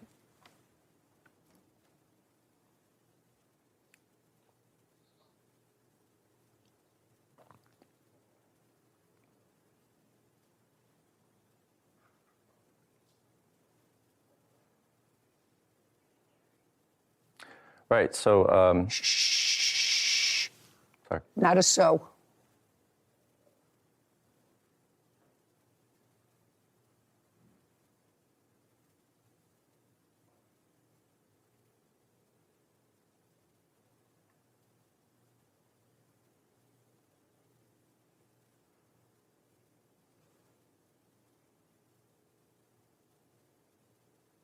So he's got keys out. In one hand, it looks like a phone in the other. Now he's going across to where you're coming around. He crosses the little median. Oh, no, the car doesn't hit you, Mr. DeWitt. You threw something at it. When he does the U-turn. Okay, we're going to see more, but you do realize that you did throw something at his car. So that was where he hit my side of my hand when he was coming past. So I don't see that. Just a second. I don't see that. So let's look at it again. Is this when you claim that he hit you? Yes. I don't think so. Does that sound about right? That you said we were hit, referring to the car, and the person who hit us fled the scene? Yes, ma'am. You didn't say I was hit. Okay, Claims Christopher tried to hit him with his Tesla. Okay, so, Mr. DeWitt, this is my last question to you, sir. Now, you know that your girlfriend, who owns the car, has taken a photograph of his license plate. Yes, ma'am. And you're an intelligent guy, so you did what you could have done, which was just stay put, avoid any more confrontation, call the police as you did. They reached out to him, got his story. You stay in your car with your girlfriend, and you're safe, because you don't know whether he's a nut or not. Certainly his conduct was a little bit nutty that day, so I would have stayed in the car. Now, yes, the answer is yes. Now, your girlfriend, just curious, at any time did she say to you, just get back in the car? No, ma'am. She did return to the car herself. Yes, but didn't say to you, get back in the car? No, ma'am. Why? Sorry. Yeah, I just assumed that all parties were going to stop and exchange information, so I went back. Yeah, but then you must have watched there was a lot of action going on out there. You had to have been watching him. I didn't see the specific incident when he went on the other side of the... You didn't see him go across? No, because I went into the car to get, like I said, it was a brand new car. I didn't even have the full registration information, all that, so I was getting the temporary information out of the car. So I was focused on getting paperwork and things out of the car. Well, when was the next thing you saw? When he was coming back across towards my car from the other side of the median. Okay. And did you call the police? We then pulled over and called the police. Who called the police? He called the police. I had her phone in my hand, so I called the police. You called 911? Yes, ma'am. And do you recall what he said when he called 911? Well, he reported that we were hit and that the person fled the scene. So he said, we were hit. You're talking about the car? Yes. And then you waited for the police? Yes, and then an officer arrived. Does that sound about right, that you said we were hit, referring to the car, and the person who hit us fled the scene? Yes, ma'am. You didn't say I was hit. Your Honor, I do remember when the officer showed up, we talked about it, and I did have an injured hand, and I told him when he came around that I had been hit by the car and that he purposely swerved towards me to hit me. Your Honor, he also told my insurance. May I see that, please?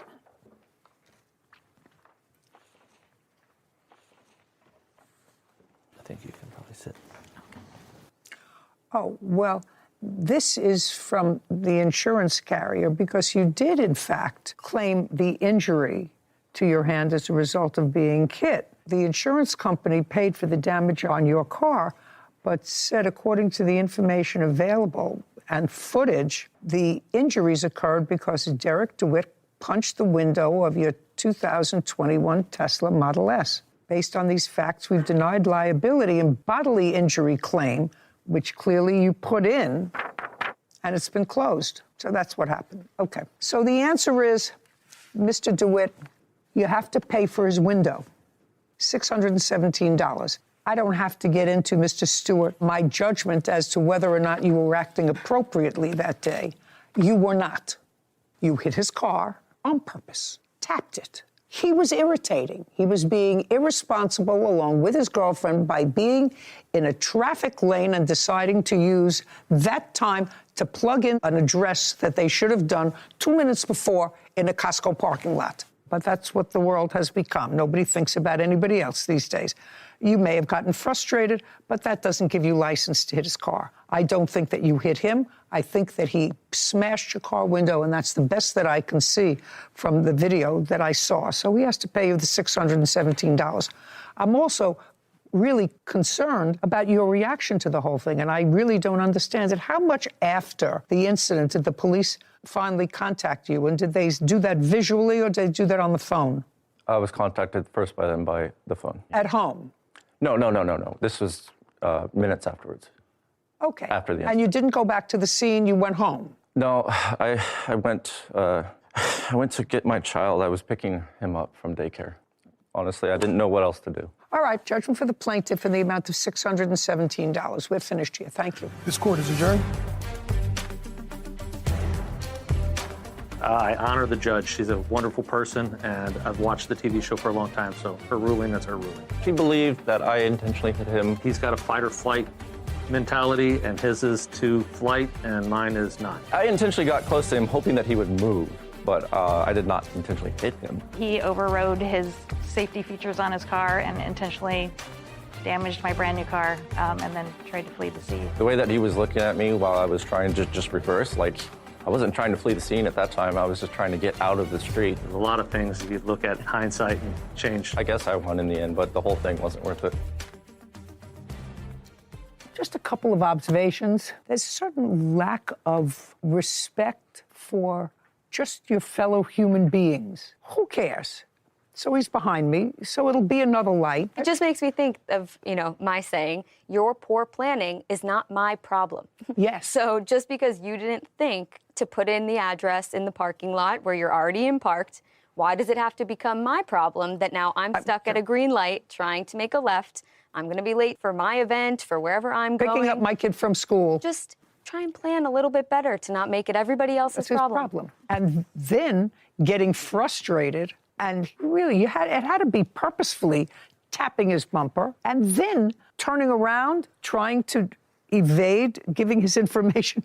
What I think is most compelling about the plaintiff, and he was entitled to his smashed window, the police told him to come back to the scene. He said no. Yeah. I can't imagine that. I don't know how anyone could come here looking for any amount, but especially $10,000 when you ignored a direct order from a police officer. Anyway, I know this sounds terribly sexist, and don't write letters or anything. I'm not interested in it. But most road rage cases, most that I've tried, have been men.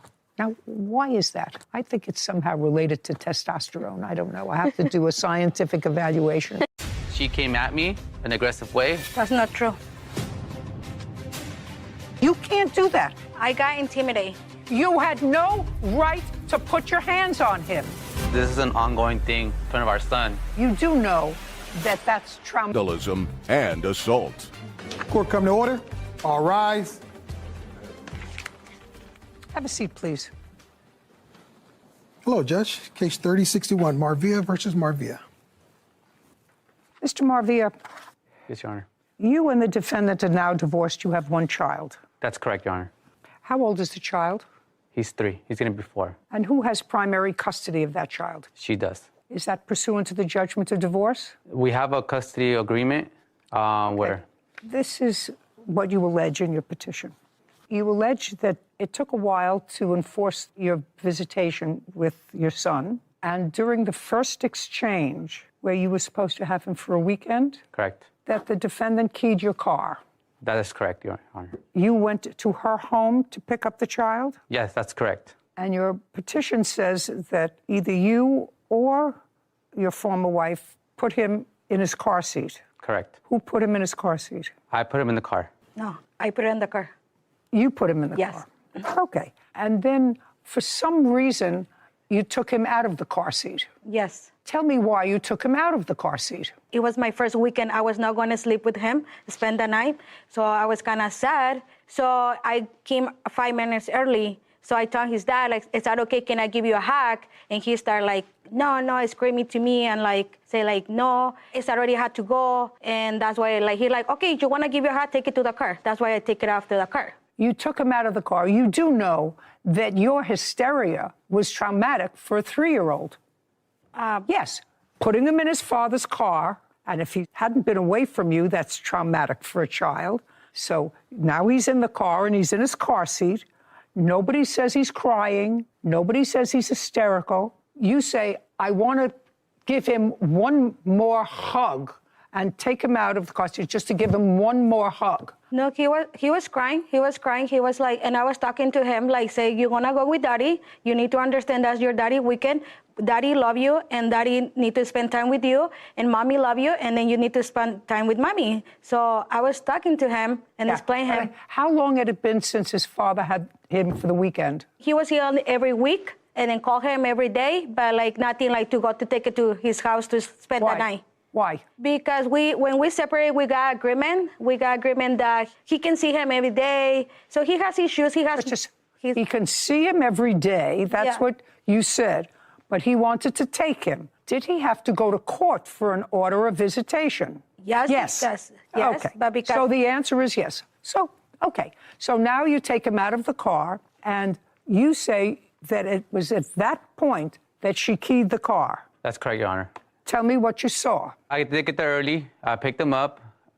She wanted to take him out of the car for 5 minutes. I said, take him out. As soon as she takes him out, I hear something loud, like a scrape, and I looked around back, and there was a big scrape on my Tesla. You have Tesla. a photograph of it? I also have a video of it. The Tesla recorded it. I want to see that. But the police were called. You called the police. Correct. And the police arrived, Ms. Marvea, and you told the police that you would pay for the damage. I didn't. I just got intimidated because... You already told me. I'm just letting you know. You swore in your answer that you told the police that you would pay for the damage. Yeah, I was... That's what you swore in your... You said, I was intimidated. I was... because he said, I want to press charges. Yes. And then they convinced him that if she says she'll pay for the damage, will you drop the charges? He said yes. Yes, but but I mean, I didn't. I don't care. I know, but it was not my. It was not mine. I know. Okay, now I'll see the video. Okay. Is this the video of that day? That's correct, Your Honor. So I'm right there. She's. Just a second. I can see. Sorry. I just want to see the video.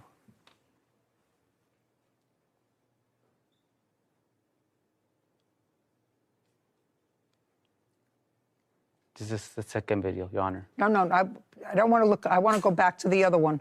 Now go slowly, frame by frame. Slowly, frame by frame. There's the hand, her hand on the car. Absolutely. Absolutely. I don't care what you see. That's what I see. I have the police report, Your Honor. Can I see the police? And the key. I don't see. I just closed the door. I don't see anything like I did with. Yeah, I don't see anything. I just see like I was closing the door. This is the police report.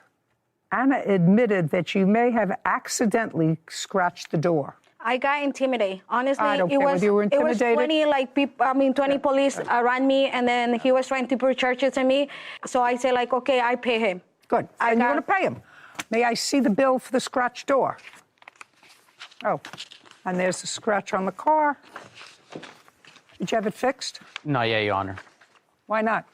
Because she said she was going to pay for damages. Okay.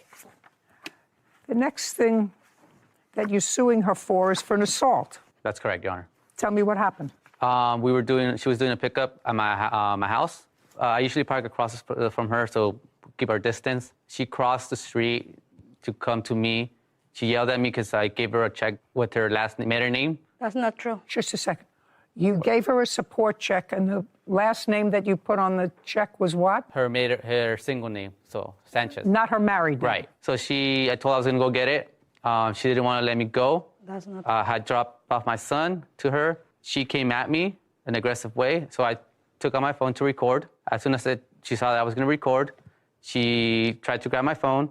I moved it. She didn't grab my phone, but she did hit me scratch me on the back. That was also caught on camera. I'd like to see it. Oh, that's the check? Is that what's in the hand? That's correct.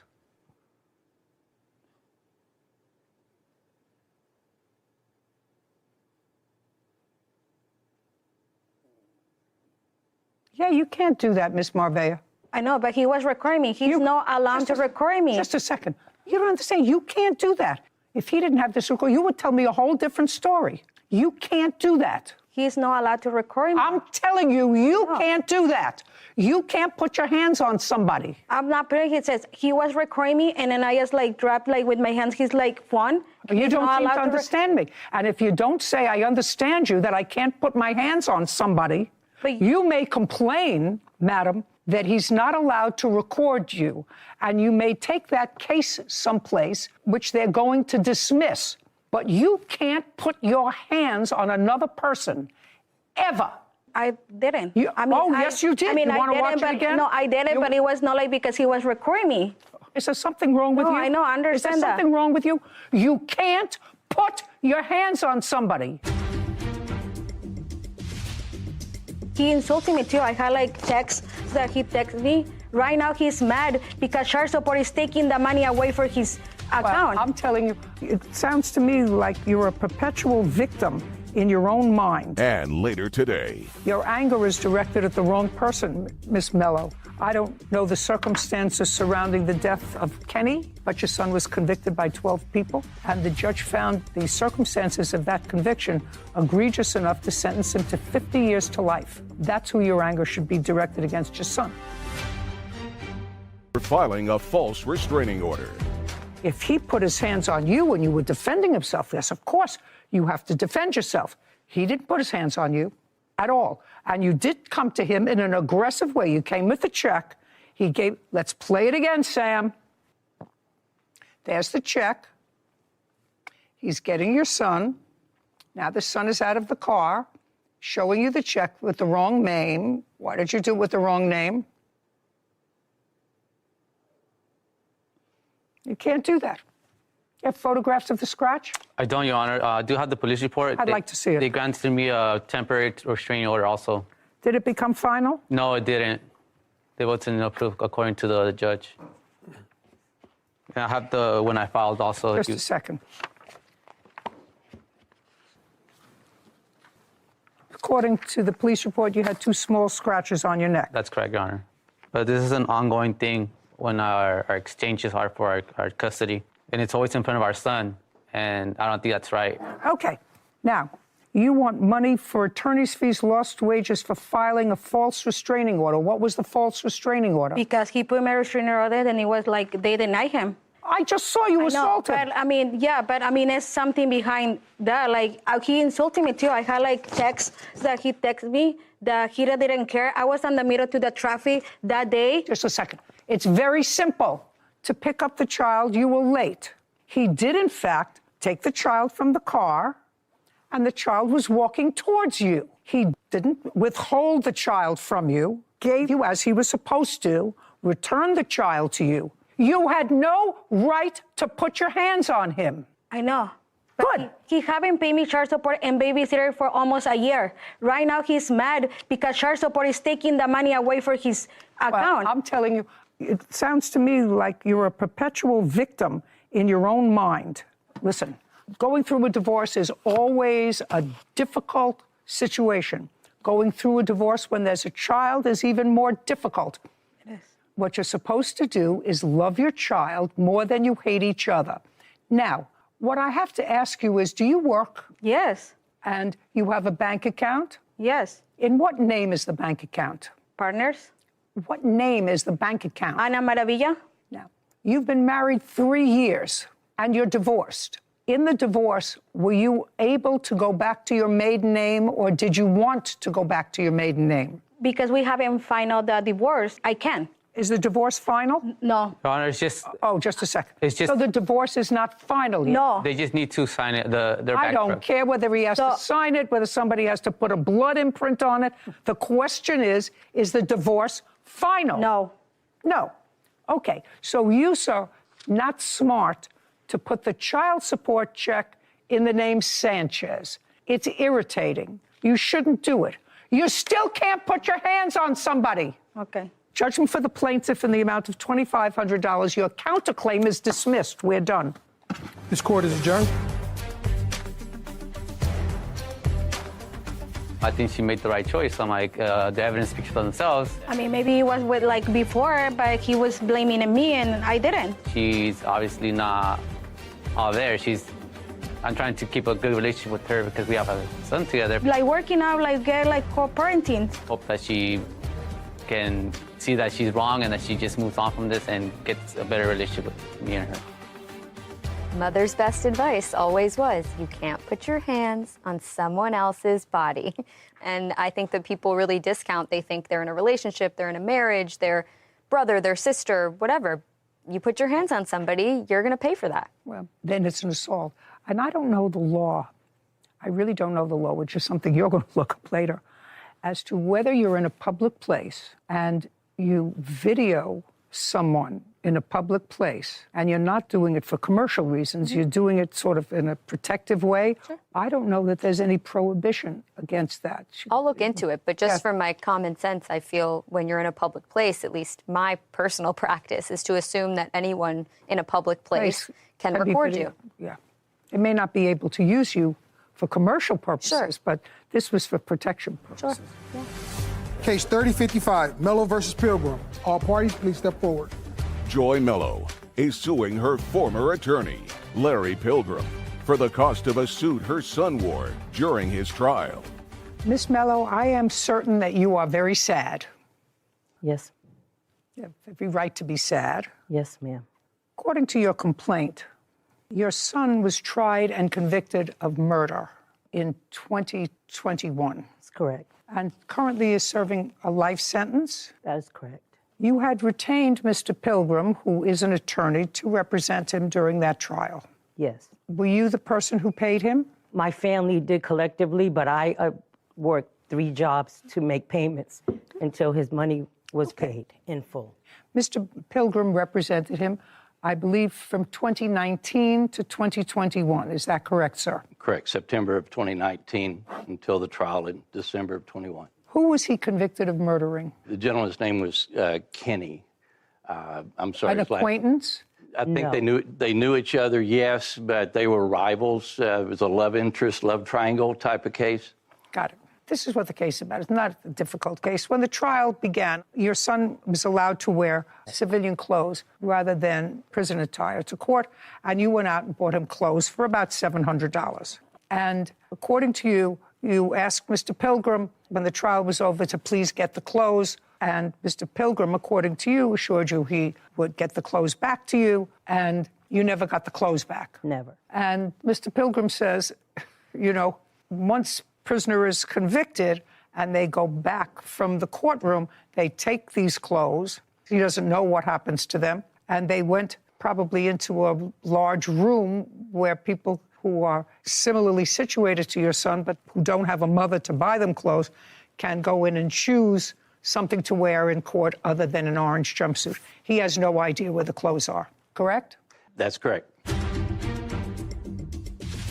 How tall is your son? 5'10", 10.5. How tall are you? 5'10". Yeah, how much does he weigh? About 190, Yeah, and you? 190 pounds. Do I have to say? Well, more than 190. You don't have his clothes, do you? This is not a very difficult case. This is a case about being sad and mad at the wrong person. So I want you to tell me on what you base your case that he is responsible for the clothes that your son wore. I gave the clothes to Mr. Pilgrim. I purchased them at his request, gave him the clothes. When he didn't return them, I went to the sheriff's department. I asked what the procedure was. They said the attorney in question is to pick up the clothes. That's his responsibility. I wrote a letter. You know that you can't tell me that. Oh. I'm just telling you that because that's hearsay. Yes, ma'am. You went to the sheriff's department. You went to the sheriff's department. Somebody told you it was the lawyer's responsibility. I actually have never heard that. Okay. And I wrote a letter to the judge, the trial judge, who told me. Don't tell me what the trial judge told you. I have it. I would like to see the letter. I would like to see. Don't give me a whole bunch of stuff. I'll give you the letter that I wrote to the judge and his response. Fine.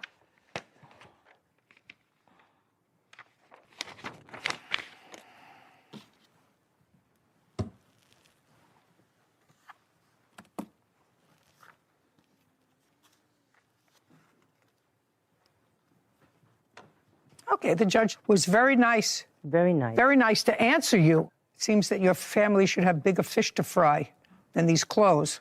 Judge says this matter has been researched, and it was determined that your son's clothing was returned to Conflict Criminal Defenders Coordinator by the Sheriff's Department. Please reach out to that office. And I did. And? They told me that... You can't tell me what they told you. If you have an official correspondence, I'll read it. No, I do not. Okay. I only have, again, the procedure.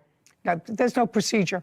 You were told by the court. You reached out to them. Yes. This is an official They said document. they didn't know where my... Oh, I can't tell you that they didn't tell me. They told me they had no idea that all the clothes went in one big bag. I don't care where they went. He doesn't have your son's clothes. How tall is your son? 5'10", 10 and a half. So he's 5'10" and a half. How tall are you? 5'10". Yeah, how much does he weigh? Now? No, then. About 190, 190 pounds. Do I have to say? More than 190. You don't have his clothes, do you? No, certainly not.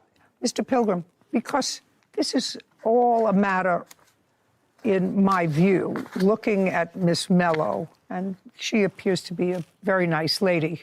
When something sad happens like this, you have various emotions, and very often you choose the wrong target for your anger.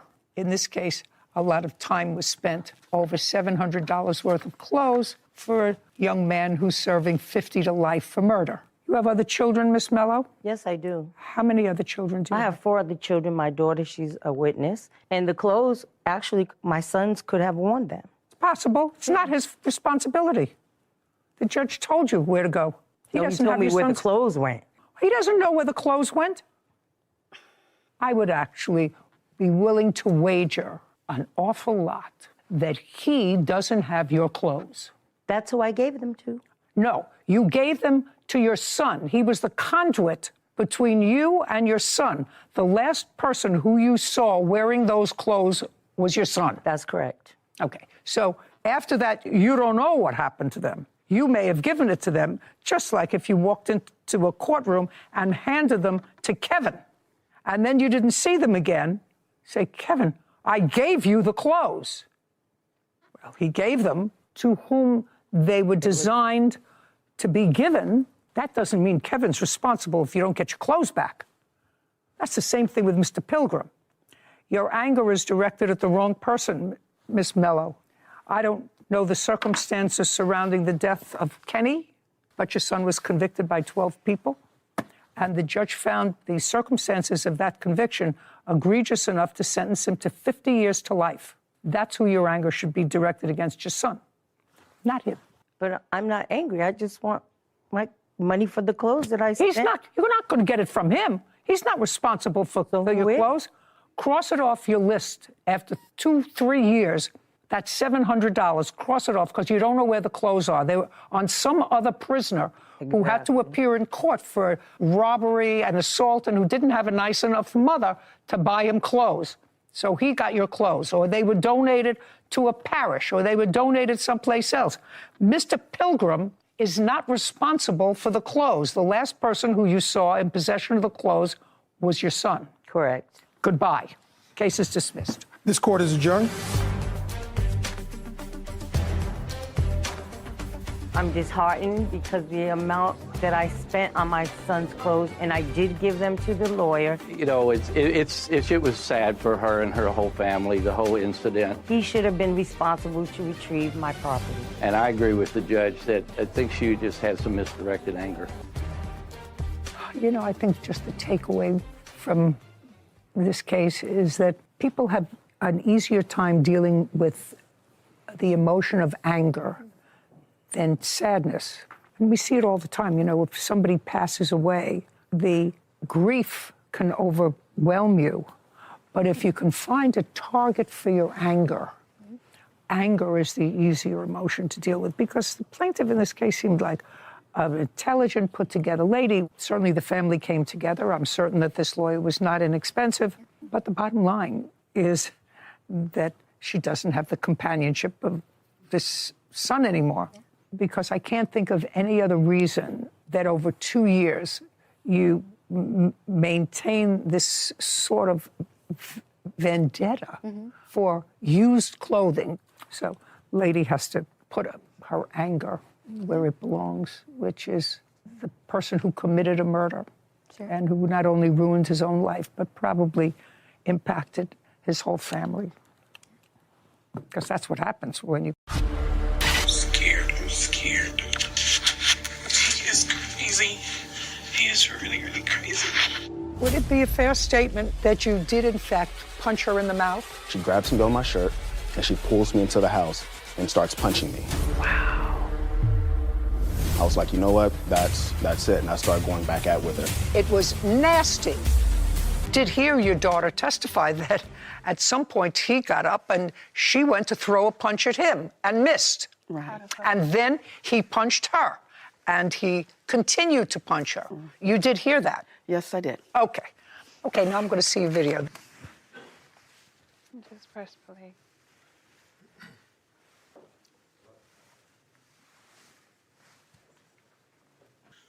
No, he's hitting me. I have no phone. He took my phone. He took everything, and I'm helpless.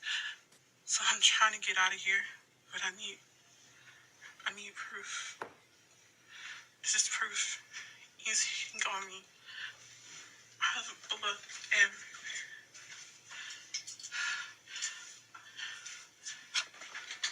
I have blood everywhere. Oh my God, I'm scared. I'm scared. He is crazy. He is really, really crazy. Okay. Would it be a fair statement, Mr. Clarence, that you did, in fact, punch her in the mouth? Yes, ma'am. Okay. And I want you to tell me, because I see she's injured, her mouth is injured. I want you to tell me in your own voice what precipitated that, because that's a nasty hit in the mouth. So when we flipped over the couch, I stood up, and she says that she pushed me off, but she actually reached her hands up and grabbed me by the testicles, and that's when I punched her. Right after punching her, she let go. I ran to the door. When I ran to the door, she followed behind me with a car battery. She picked it up, and she tossed it in my direction, which caused for me to have an injury to my hand. You have photographs of that? Yes, ma'am, I did. That's not true. There's the battery. This was taken a couple days afterwards when the swelling went down. By whom? By me. Is that the only injury that you sustained? No, ma'am. I also from when she was choking me with my work lanyard. I also have pictures of my neck that was taken that next morning. I'd like to see it. Untrue. Don't speak. Don't speak.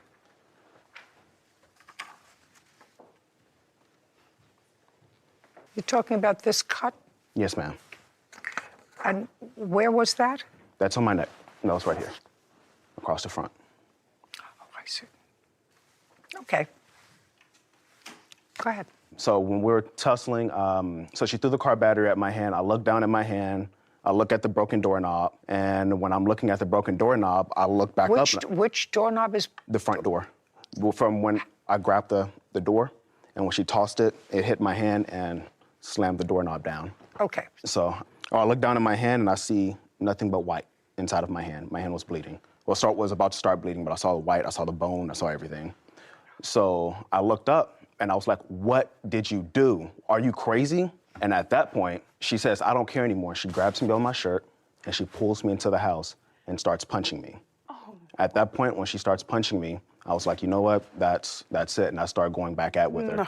After punches were exchanged, I left. Judge, those are the punches on the video that he did. Just a second. I saw that she had an injury. He acknowledges that he hit her in the mouth. So what I want to also add to that, because I saw him that same morning. I talked to him. He claimed at 7 o'clock in the morning he was on his way to a funeral.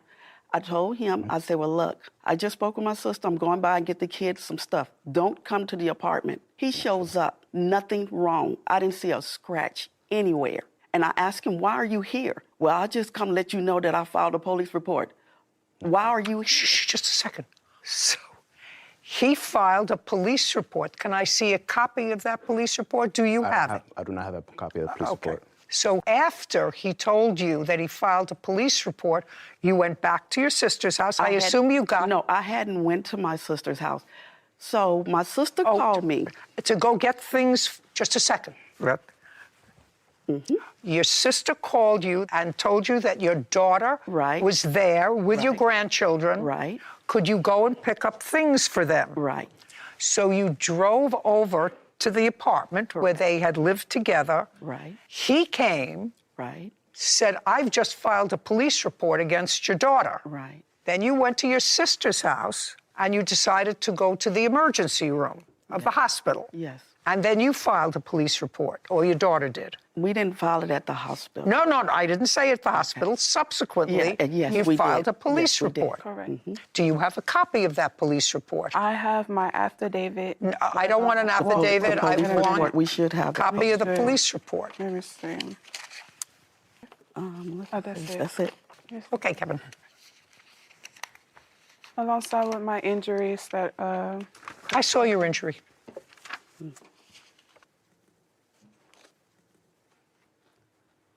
Well, this police report, the charge is assault of a family member impeding breathing. Yes.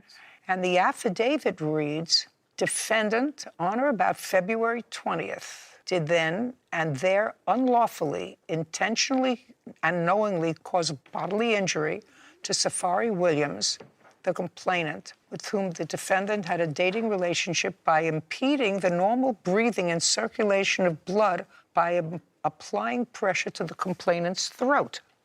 Okay. So right here, I have a copy of the motion to dismiss, which shows that they dropped the impeding breath, showing that I did not choke her. That we know. The case was dismissed. Do you have a copy of the visitation order? You don't have joint custody because you indicated you had joint custody. We have joint custody now. When were you granted joint custody? August 1st. Was that after the mediation? After the mediation, yes, ma'am. And Ms. Williams, did you consent to the joint custody? Or did the mediator, after the trial, recommend joint custody? Yes, I did consent to it. You did. And that was the mediator's recommendation? Correct. Okay. The only thing I have to ask you, Mr. Clarence, is for what period of time from the 20th of February, was it until August or October that you didn't see the children? So actually, it wasn't actually until that June. Orders were signed October. She failed to sign the children up for the domestic relation office for the supervised visitation. She failed to sign them up for another 6 months. Not true. So it was an additional 6 months? An additional 6 months. Okay. Judge, during that time where he was saying that he was trying to see the kids, he wasn't paying child support. I don't care whether he was or whether he wasn't.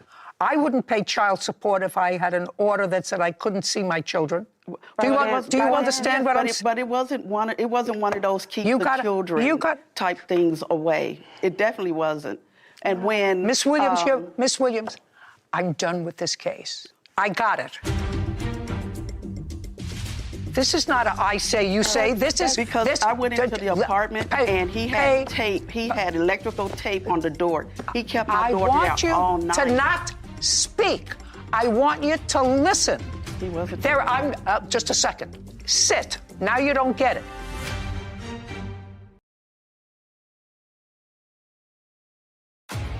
So you were at the park. She came up to fight me. That is not true. It seems as if somebody was kicking somebody. That was me. I kicked her. That was your fault? Yes, ma'am. Love a person who tells the truth all the time. In for bailiff Kevin Rasco, and law clerk Alexi Mincer is sitting in for law clerk Sarah Rose. Honesty Butler is suing her former friend, Walteria Flowers, for the cost of a car and stolen property. Court come to order. All rise. Have a seat, please. Good morning, Judge. Case 3074, Butlers versus Flowers. Thank you. Ms. Butler, how long have you and Ms. Flowers been friends? We became friends around the summer of 2022.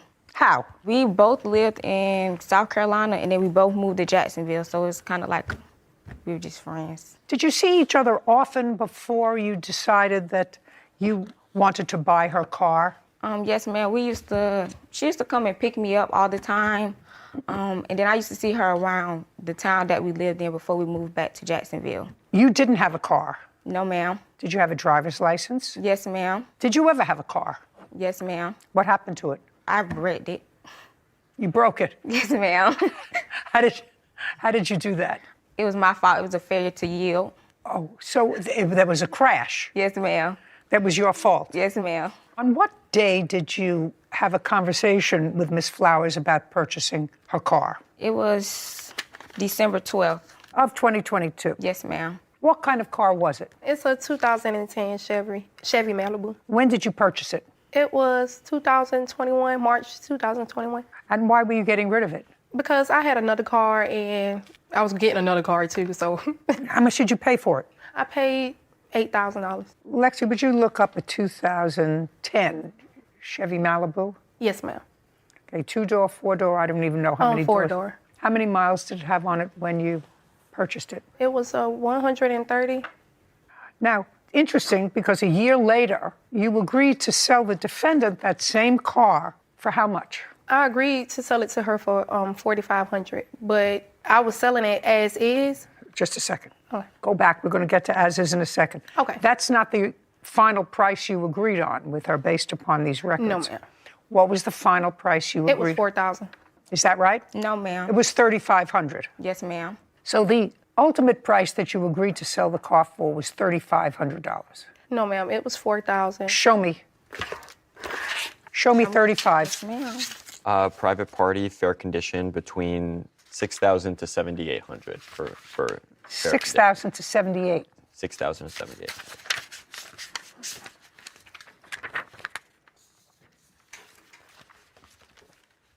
Thank you.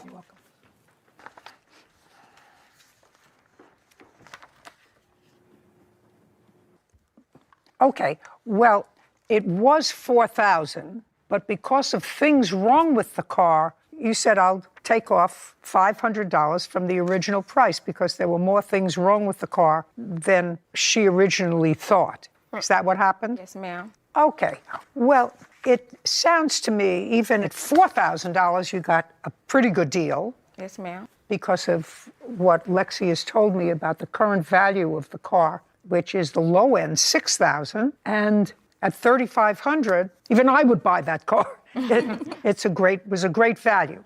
This is what your case is about. It is your claim that you made all but $100 worth of the payments Yes, ma'am. on the car, and then the defendant, unbeknownst to you, came to your house at night and repossessed the car. Yes, ma'am. You say you only owed her $100. Yes, ma'am. Defendant says you owed her $7,000, but I think she's relying on the $4,000 figure. Is that right? Yes, ma'am. Okay, so that's where the discrepancy is, and you took the car back. Yes, ma'am, I did. Part of that had to do with, I gather, the two of you having an argument. Yes, ma'am. We fought. Two of you having an argument. I'll get to that in a second. So you have a counterclaim. Yes, ma'am. You want the money back that you put into the car. Well, not actually what I paid for the car and also the belongings that was in the car. Okay, let's get rid of the belongings. She did have some stuff in the car. Yes, ma'am. And you have it with you? Yes, ma'am. I have some of it with me, like her debit card and her purse that she had in there. Okay, and what about the iPad? She never had an iPad in there. Okay. I took a picture of everything. Okay, Cassandra, would you go over there, please? Take all of that stuff and move it over to the other table. Those cards belong to her? Oh, this one's my ID. Okay. So now you want back what you paid for the car. Yes, ma'am. The defendant says you didn't finish paying for it. She had every right to repossess it. Let's take care of the car first. Yes, ma'am. How long did you drive the car? From December of 2022 to May of 2023. The beginning of December? No, ma'am. Around the middle, like All right, my so- first payment was on the 12th. Okay. When did you repossess the car? I got it June 4th. So let's make it January, February, March, April, May. So you had the car 5 months. Yes, ma'am. And you have the car now. Yes, ma'am. So she owed you really $100 when you took it back. Who paid the insurance on this car? Everything was still in her name. So she paid for the insurance. Is that right? Did you have insurance on the car or not? No, ma'am. No. Let me understand this. She's driving around with a car that's in your name that doesn't have insurance on it. Yes, ma'am. Where is the car now? It's parked in my yard. Where's the title to it? I have it. I'd like to see it.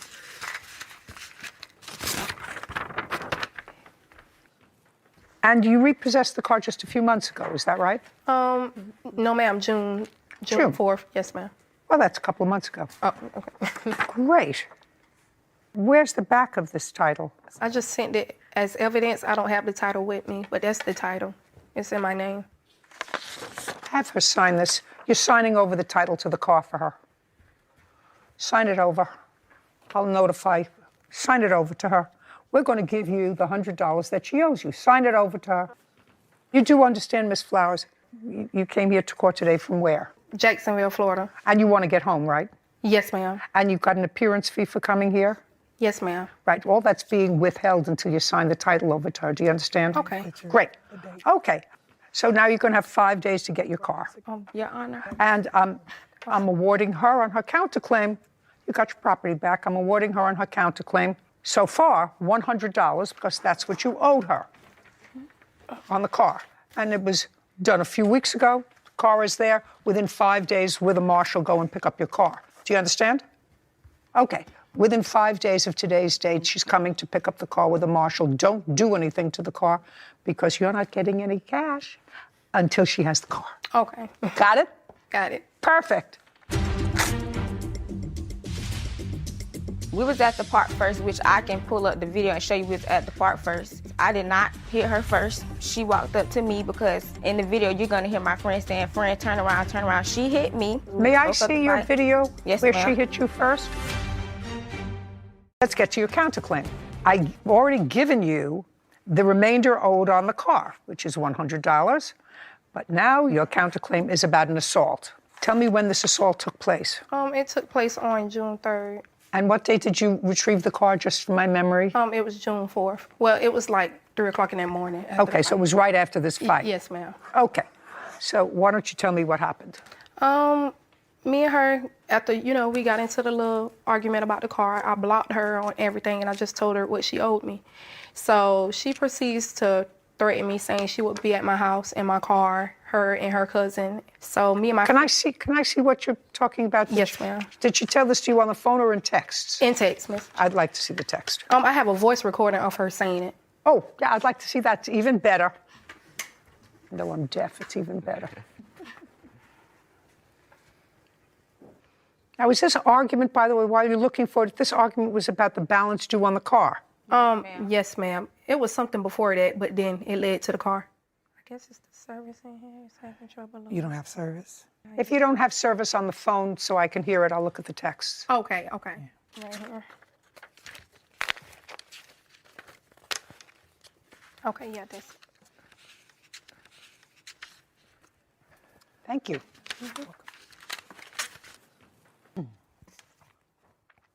Okay, so before I read these, I gather from the plaintiff there was an incident that preceded June the 3rd. Yes, ma'am.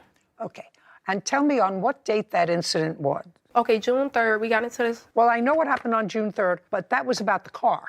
Oh, no, ma'am. It was earlier that day that we was talking about whatever happened. Okay, well, why don't you tell me about that? Okay, so it was something going around on social media about people being behind a fake page or whatever. So I was exposed on a fake page. She was exposed on a fake Snapchat or something. It was something like people saying bad stuff about people on the Snapchat. So you understand that? No. Okay, so it was someone I thought it was a younger thing, and I just didn't understand it. So that's okay. Explain it to him. Okay, someone made Snapchat, right? Okay, someone made a Snapchat that nobody knows like who it belongs to. They posted pictures of me on there saying bad stuff about me. They posted something about her also, and about my baby's father and other people. So Honesty texts one of the girls that they thought it was behind it and told them that it was me. By me and her still being friends, I was lost. Like, why would you text someone that's not even friends with you saying that it was me? So she said, and I have it in the text message, in the evidence, she says that, and if I did say that, y'all shouldn't be behind fake pages anyways, y'all too grown for that, keep me out of that. So I said, to solve all that, just pay me the money you owe me. To make it fair, just pay the money you owe me for the car, and I sign over the title, and we have nothing else to talk about. Then I blocked her. So then she gets on Instagram and texts me and made a voice message about, oh, I don't owe you such and such. I'll be at your house when I get off in your car or whatever to fight. So me and my friends was at this park called Lonnie C.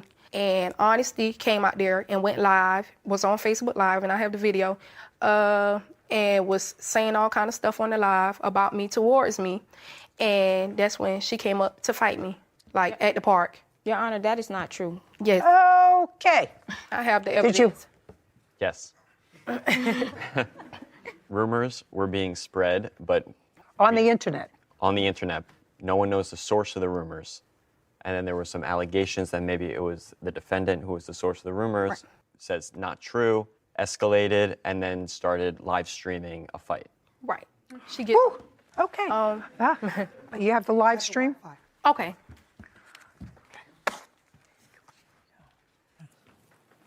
Okay. So we just hit the play. Yeah. Before. Oh my God.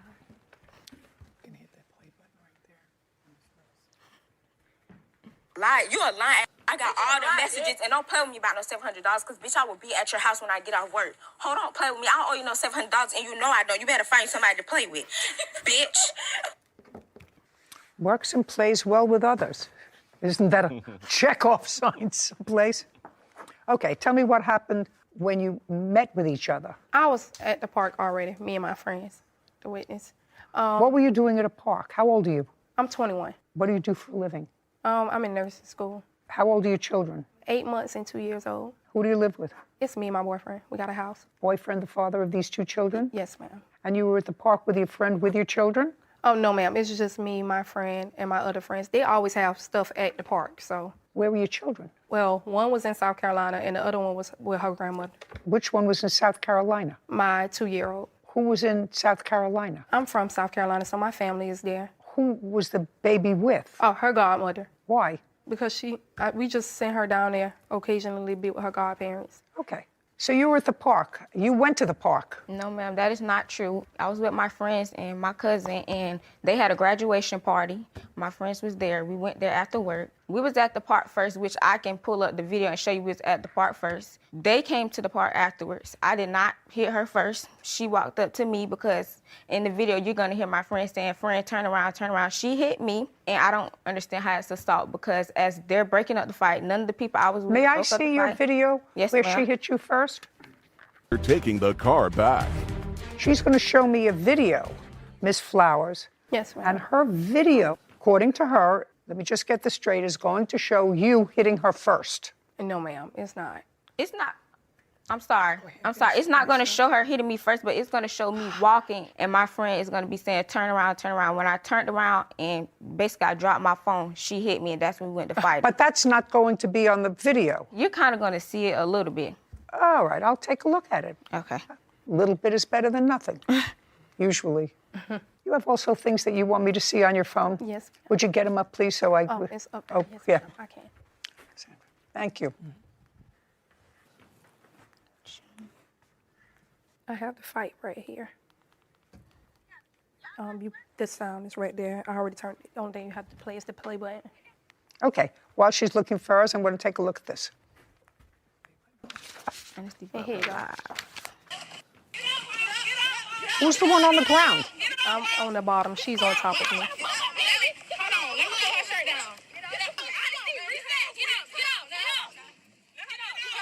It's terrible. I don't understand it when women fight. It's just so... I mean, I can't understand when men fight either, but you sort of expect it of them. But I never understand how women can do physical contact with other women in anger. Can't understand it, not in anger either. All right, let me see what she's got.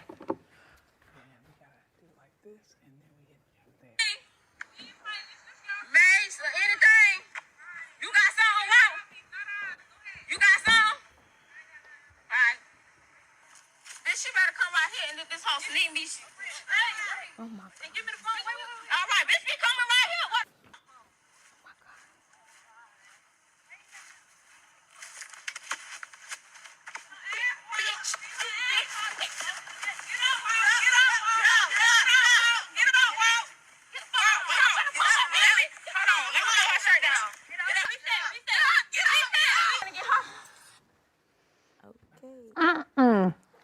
It looked to me like there were times in that video when she was on top and times when you were on top. I never got on top. She kicked me in the face and all while I was down. I would never got on top. Just said, were you wearing the red pants? Pajamas, yes, ma'am. Yeah, you were wearing the red pants, right.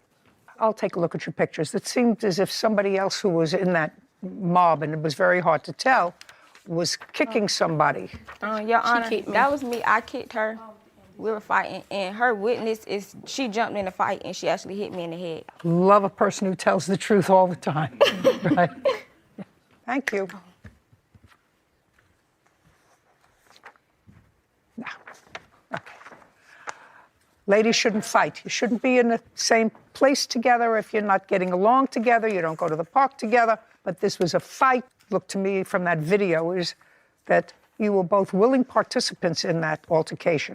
So I'm dismissing your counterclaim, with the exception of the $100 that she owes you for the balance of the car. So in this case, the car is transferred permanently to the plaintiff with her payment of $100. Your counterclaim for assault is dismissed.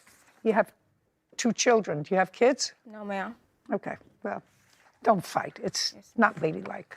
All right, we're done. We're done. Court is adjourned. It was not a bad car. It is now because I don't know what she did to it, but it's not a bad car. But I'm just glad she got it back out my hands. I took good care of the vehicle. I got it fixed multiple times, spent almost $2,700 into getting the car fixed. It's just messed up, like drivable and everything.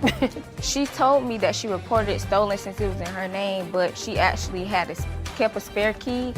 And she came into my yard at like 3 a.m., I believe she said, and she just drove off with it while I was asleep. I guess because she's immature, and some people just do immature things. We're no longer friends.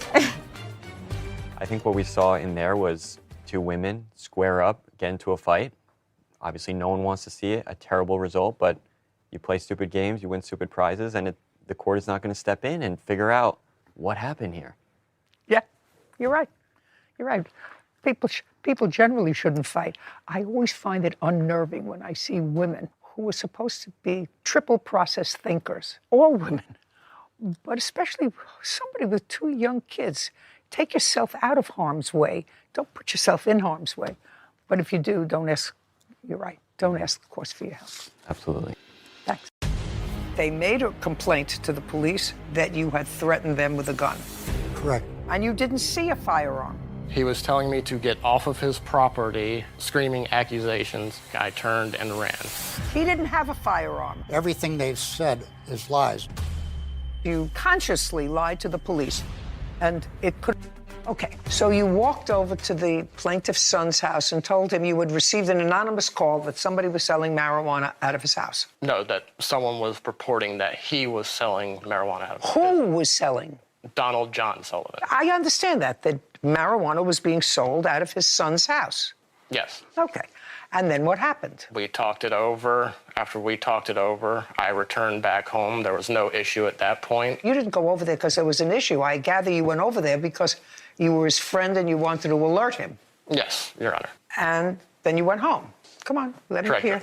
And then from there, I had gone back inside and leashed up my dog and then noticed I was out of cigarettes. So I had called him and was like, hey, do you have any cigarettes? What do you mean you called whom? Donald John Sullivan, So now you telephoned him?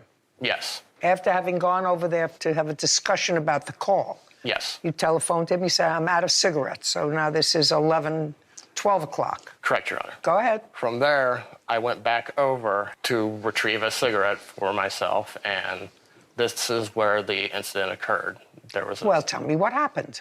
After he had given me a cigarette, I went to return. Mr. Sullivan was at the corner of the house. Show me where. So at the corner of the house here is where Mr. Sullivan was postponed because I feel he knew the position. No, don't tell me what you feel. I don't care what you feel. You were between your house, right at the edge of where the plaintiff's son lives, and your house. So you went there to get a regular cigarette. Yes, Your Honor. Yeah. And is marijuana legal in your state, by the way? No. No. You went there to get a cigarette at midnight, and you claim that the plaintiff came out. Yes, Your Honor.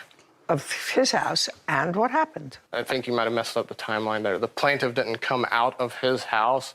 The plaintiff was already over here. When you came to get the cigarette, the plaintiff was there already? Yes.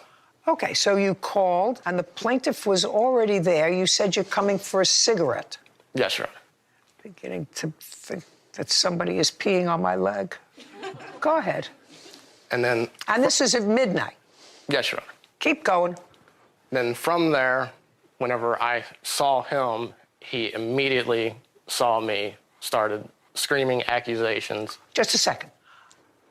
Come and step back here now for a moment. I want you to tell me what Mr. Sullivan said to you. He was telling me to get off of his property and get out of his house. Okay. And what did you say to him? I did not say anything back. I turned and ran. Okay, and? From there, I ran through our houses to the road there. Now you can go back. So I ran from here. Yes. Up through the middle of our house and our garage here, down the neighbor's driveway. Why'd you just go home? I didn't feel like I would be safe at home. Why? I don't own any firearms or anything to protect He didn't me. have a firearm. I know, that's where the police messed up with Just a second. Police didn't mess up. I want to know, you're running, but you ran past your house because you said you didn't have any firearms in your house. He didn't have a firearm, and you didn't see a firearm. No, Your Honor. So why would you worry about having a firearm in your house? How old are you? 32. How old is he? 74. Yeah. You understand I'm not buying your story. Okay. You do understand that I'm not buying your story. Back. Do you have a copy of the police report? Yes, I Police do. were called. The defendant, Mr. Callahan, acknowledges that he called the police. Mr. Crowcroft, you did not call the police. No, I wasn't awake. I wasn't awake. You did not call the police. Well, that's what this case is all about. Did you speak to the police? No.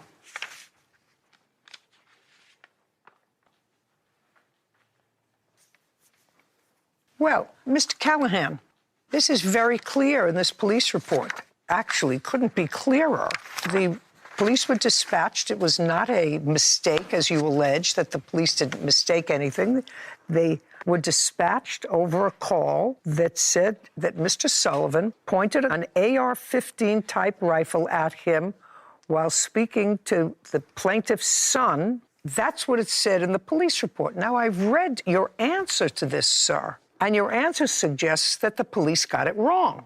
Yes, Your Honor. That's what the answer says. However, the police did an investigation, and I'm going to read to you what they say, sum and substance.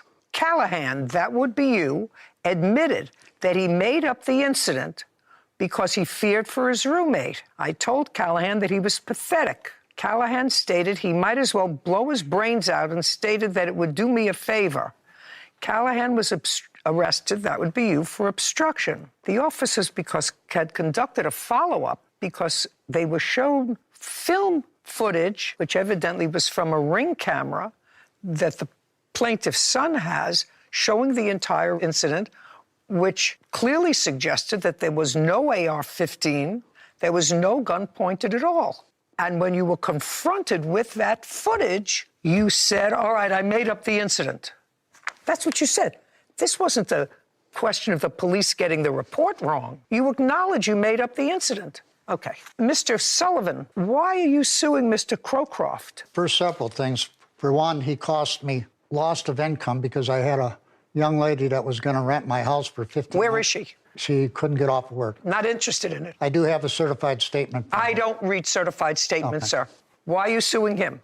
We have the guy who made the false police report. He acknowledged it to the police that he made a false report. Why Mr. Crowcroft? Well, because he was in on it. I mean, so far, everything they've said is lies. As far as the people that lived there, there's 4 people that were living there. I don't care. Right now, all I have here is what you allege is a false arrest. False arrest. Your humiliation about that, and you are absolutely right, and you are entitled to be compensated for that. And if you look on that police report, it was 7 days later that I found out. Other than that, I had to live with the fear that I was going to be arrested. I was ordered out of my house. Just a second, I get it all. And I think that that's horrible. And he's going to pay for that. I'm trying to get to Mr. Crowcroft, why he's a defendant. They also filed a false restraining order. Who did? Mr. Crowcroft and William, both. Just a second. Forget about Callahan. He's already guilty. I don't see what the basis was for your protective order. Because Donald followed me around. He was harassing me. He knows I'm bipolar, and he knows that that kind of interaction is very hard for me. If you have issues and they're exacerbated by the plaintiff, move.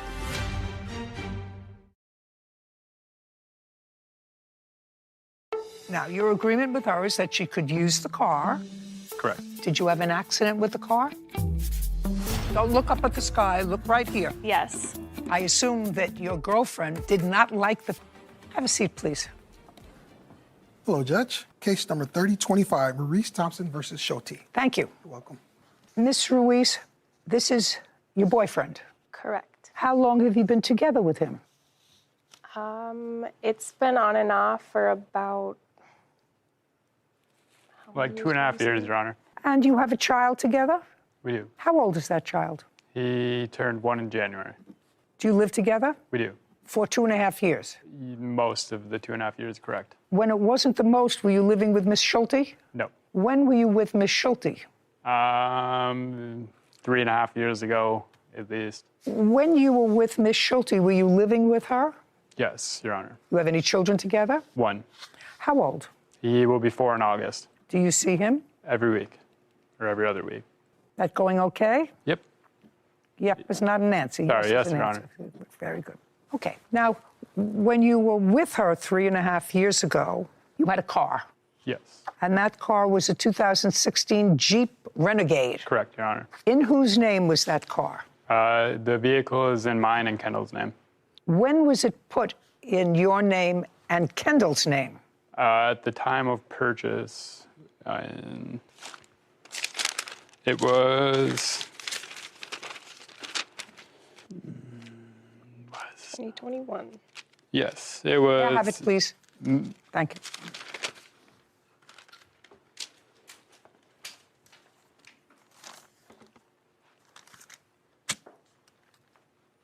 Okay, so it was purchased by the two of you April 6, 2021. Correct, Your Honor. And at that time, you two were together.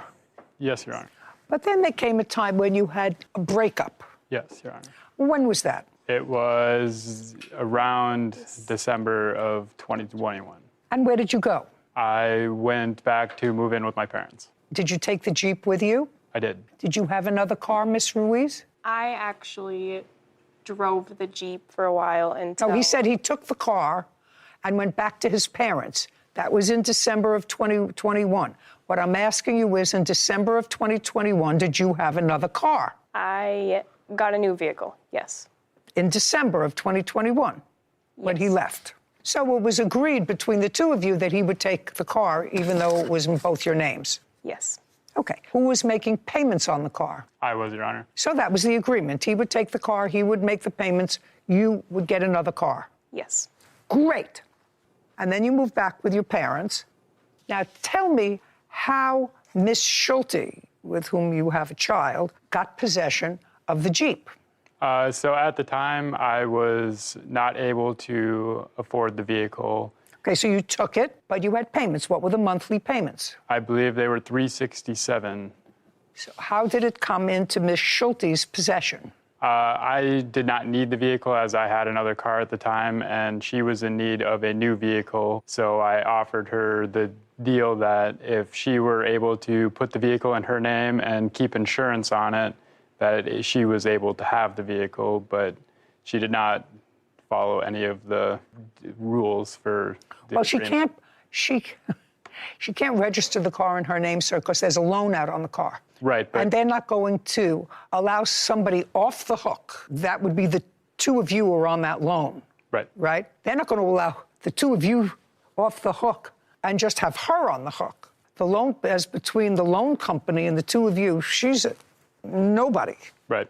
So she can't register the car in her name unless she pays it off. That was the idea behind the agreement, Your Honor. Well, I don't know what the idea was. You mean the idea was that she make the monthly payments? Yeah, she was to continue making the monthly payments. That's okay. She can make the monthly payment. She still can't register it in her name as the owner because there's a lien on the car by the people who gave you the money to buy it. Correct.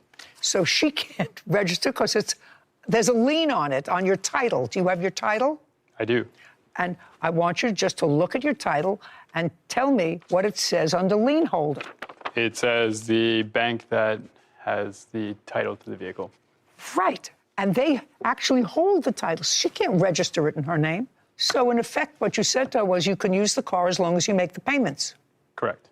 Because I can't make the payments anymore. Okay. And then you went back to Miss Ruiz. Correct. Okay. And when did you go back to Miss Ruiz? Month. This was in January of 2022. So a month later. Yes. Now, your agreement with her is that she could use the car. Correct. She has use this car as long as she made the payments. And had insurance on the vehicle. Okay. Did she make the payment in January? Late. Did she make the payment in January? She did. What about February? She did. What about March? I do not believe so. What happened in April? Did you ask for the Jeep back? I was asking for the vehicle back shortly after giving it to her because she wasn't holding up her end of the agreement. She was not making the payments on time and she did not have insurance on the vehicle. She made the payments. She made January, February, and March. Late, now, which affected my credit. Well, that's too bad. She said to you. She said, Claudette, Lisa's going to get me arrested. So I didn't know what she was talking about. She was all over the place. I said, get you arrested for what? I don't know, but you need to come down here because I don't know what's going on. She's going to get me arrested. I said, Michelle, I don't know what's going on. So in turn, I hung up from her because I had to get dressed because Lisa had called me back and she told me she was at the concierge desk and she was talking to them. And I said, okay, I'm on my way down there. When I came out, as I came out the elevator, Miss Lewis had met me and was telling me that Miss Proctor had took her phone and she was just saying all this stuff like, I know Lisa took my phone. I know she probably threw it in the water and I know she don't like me and blah, blah. I mean, it's just all over the place. And I kept saying, Michelle, do you hear yourself? Why would she invite you on a trip if she didn't like you? Do you hear yourself? I said, furthermore, maybe you left your phone. So, of course, that's what the outcome of them is. She forgot her phone on a boat. Then I proceeded to go meet my cousin at the concierge desk. The first thing I noticed is she had scratches on her nose leading up under her eye. She had one here and in the middle of her chin. Did you ask her how she had Yes, those? I did, and she told me what happened. She was in her robe. She had undressed with her robe on. She had placed an order from Chicken Quesadillas. She was sitting on the edge of the bed. All of a sudden, Michelle came in the room, and she just was like belligerent and fussing and everything, and then she just stormed at her and attacked her in her face. And then she told me that then she started saying all these crazy things about you crazy, you stink, you ugly, and I got better clothes than you, and all and just crazy stuff. So then my cousin said, you know what? I'm not going to fight her. Well, she told me she had grabbed her by her wrist and threw her back on the bed. And then from there, she proceeded on packing her clothes. She got dressed and packing everything because she said she was scared and she couldn't stay there in the room with her anymore. Okay, let's hear your version. Do you remember what happened? I absolutely do. It would be a fair statement that you had a sufficient amount of alcohol that night on the boat. Your Honor, on the boat, I had 2 beers and 1 drink. So when we went on the yacht, I left to go to the bathroom. There was a line. When I came back upstairs, Lisa was telling me, we have to get off the boat. We have to get off the boat right now. So I knew that I had left my sweater and my phone sitting on the little couch. I had my purse on me, so I don't know what she's speaking about the purse. I don't understand a word you're saying, by the way. I had my purse on me. No, I don't understand where we're at. So the plaintiff didn't have your phone? No. You left your phone on the boat? The phone got left on the boat. You left your phone on the boat? Yes. Is countersuing, claiming Lisa filed a false police report. Okay, you got on the boat, you went to the bathroom. Yes, we were on the boat. We were on the boat for a while. What time? Okay, so now you're on the boat for a while. How long was it? You get on the boat, the boat leaves the dock. 4 hours. So you had been on the boat for 4 hours. Mm-hmm. And what you're telling me is in that 4 hours, you had 2 beers and 1 drink. Yes. Okay, and then? I was dancing, so then I went to the bathroom. Okay. When I came back up, Lisa told me that we had to get leave off the boat. So you have to leave the boat. In the van on the way back, they had told me, when Lisa told me, let's get off the boat, I was like, I need to go get my stuff. So, meaning my sweater and my phone. They said that they had my stuff. They had my sweater. So when we got on the van to take us back, I was like, can I get my phone? So they were like, nobody has your phone. Does anybody have your phone? So Claudette tried to call my phone. My phone didn't ring. So I'm assuming, like, okay, so... Can we get back to the hotel, please? When we get to the hotel, we go to the room, and I'm asking Lisa to call, can she call the trip guide so that I can get the information to the pier so I could get my phone. She was the one yelling at me no, and I couldn't use her phone, so I was standing facing the door. Lisa was standing towards me. Lisa lunged towards me, and I had on the same style nails. I held my hand up. I said, don't get up in my face. And at that point, my nail poked her. She started screaming, she's attacking me. I ran out the room, ran down the hallway, and I proceeded to go to the concierge myself to ask him, since I could not use her phone, I was going to ask the concierge to call the travel agent. Where was your phone? My phone had got left on the boat. And you got your phone? And I got my phone back. Right. So the plaintiff didn't have your phone. The answer is no. No. And the witness didn't have your phone. No. You left your phone on the boat. The phone got left on the boat. You left your phone on the boat. Yes. Have you ever had any arguments or any issues with Claudette? Never. Never. Did you know her before the trip? Yes. If I were to ask Claudette whether or not she saw any scratch marks on Miss Proctor's face, what do you think she would say? She's going to... No, look at me. Say yes, but I have pictures of her from days after. 1 day, 2 days after this incident, that I'm anxious to see them. I have the pictures in my phone. Okay, so that was New Year's Eve. That was New Year's Eve, so this happened on the 28th? The 29th. So you're talking about 2 days later? Yes. Okay, I'd like to see it. And even days after that, I have pictures of her. Okay. Now, would you please ask the plaintiff to show me in this picture where the scratches are on her face? You're not going to be able to see in this picture because this was days later and it's foggy. They were light scratches. So you can't see it? No. And you had an opportunity to take pictures that day so that you would preserve this action in the event that you wanted to sue her for that assault. And you chose not to do that. You had your cell phone? Yes, I did. Which has photographic capacity. Yes. You did not take a picture of her face. No, I didn't. Right. So the only thing that I have is the plaintiff telling me that she was scratched. And the only photograph that I have does not display any scratch on her face. Would that be a fair statement? Yes, that's fair. Okie dokie. I'm not going to award you any money for that if she scratched your face. Certainly, if I had evidence of that, that I would entertain. I have no evidence of that. And you had the ability to preserve that evidence. You chose not to do it. You could have done it in a mirror. And your witness chose not to do that, to take a photograph of you. Okay. You have a counterclaim. Yes. And your counterclaim is for filing a false report. Yes. She says you scratched her in the face. And I didn't scratch her. Well, I don't know whether you did or you didn't. The fact that the police came and the fact that I have something that there was an incident at the hotel, and I have this from the hotel, I can't find that she did something to you maliciously. That's not harassment and filing a false police report. She says that you attacked her and that you were drunk. And when they realized that she wasn't telling the truth, that's when they left. If they had thought in Dubai that I had assaulted her, I would have been locked up. No, that's not what the report says, actually. The report says that they declined to open a case. That doesn't say you didn't do it. I never your counterclaim is dismissed. It has no merit whatsoever. The only thing that I have to consider is whether or not these charges for your hotel room were reasonable charges in addition to what you already paid and whether or not, because of her conduct, you absorbed $2,673 in hotel room Your Honor, over and above, just a second, over and above what you had already paid. Exactly. Do you have anything whatsoever, Miss Lewis, to tell me that contradicts that statement? You can sit down. Do you have any proof that she did not pay an additional $2,600? No, I don't know what she did after. Very good.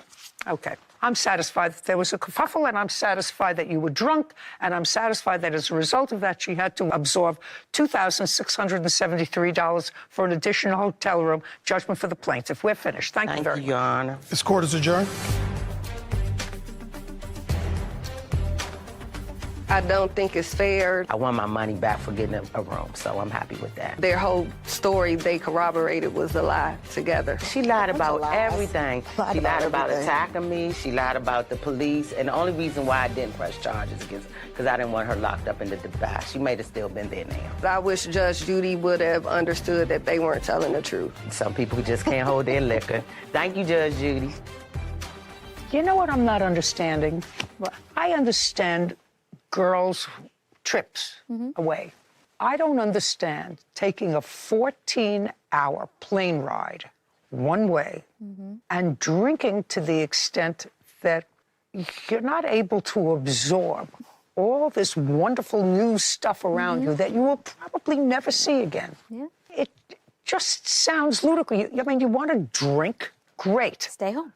Stay home, go to a local bar, go away for a weekend, take a half-hour truck.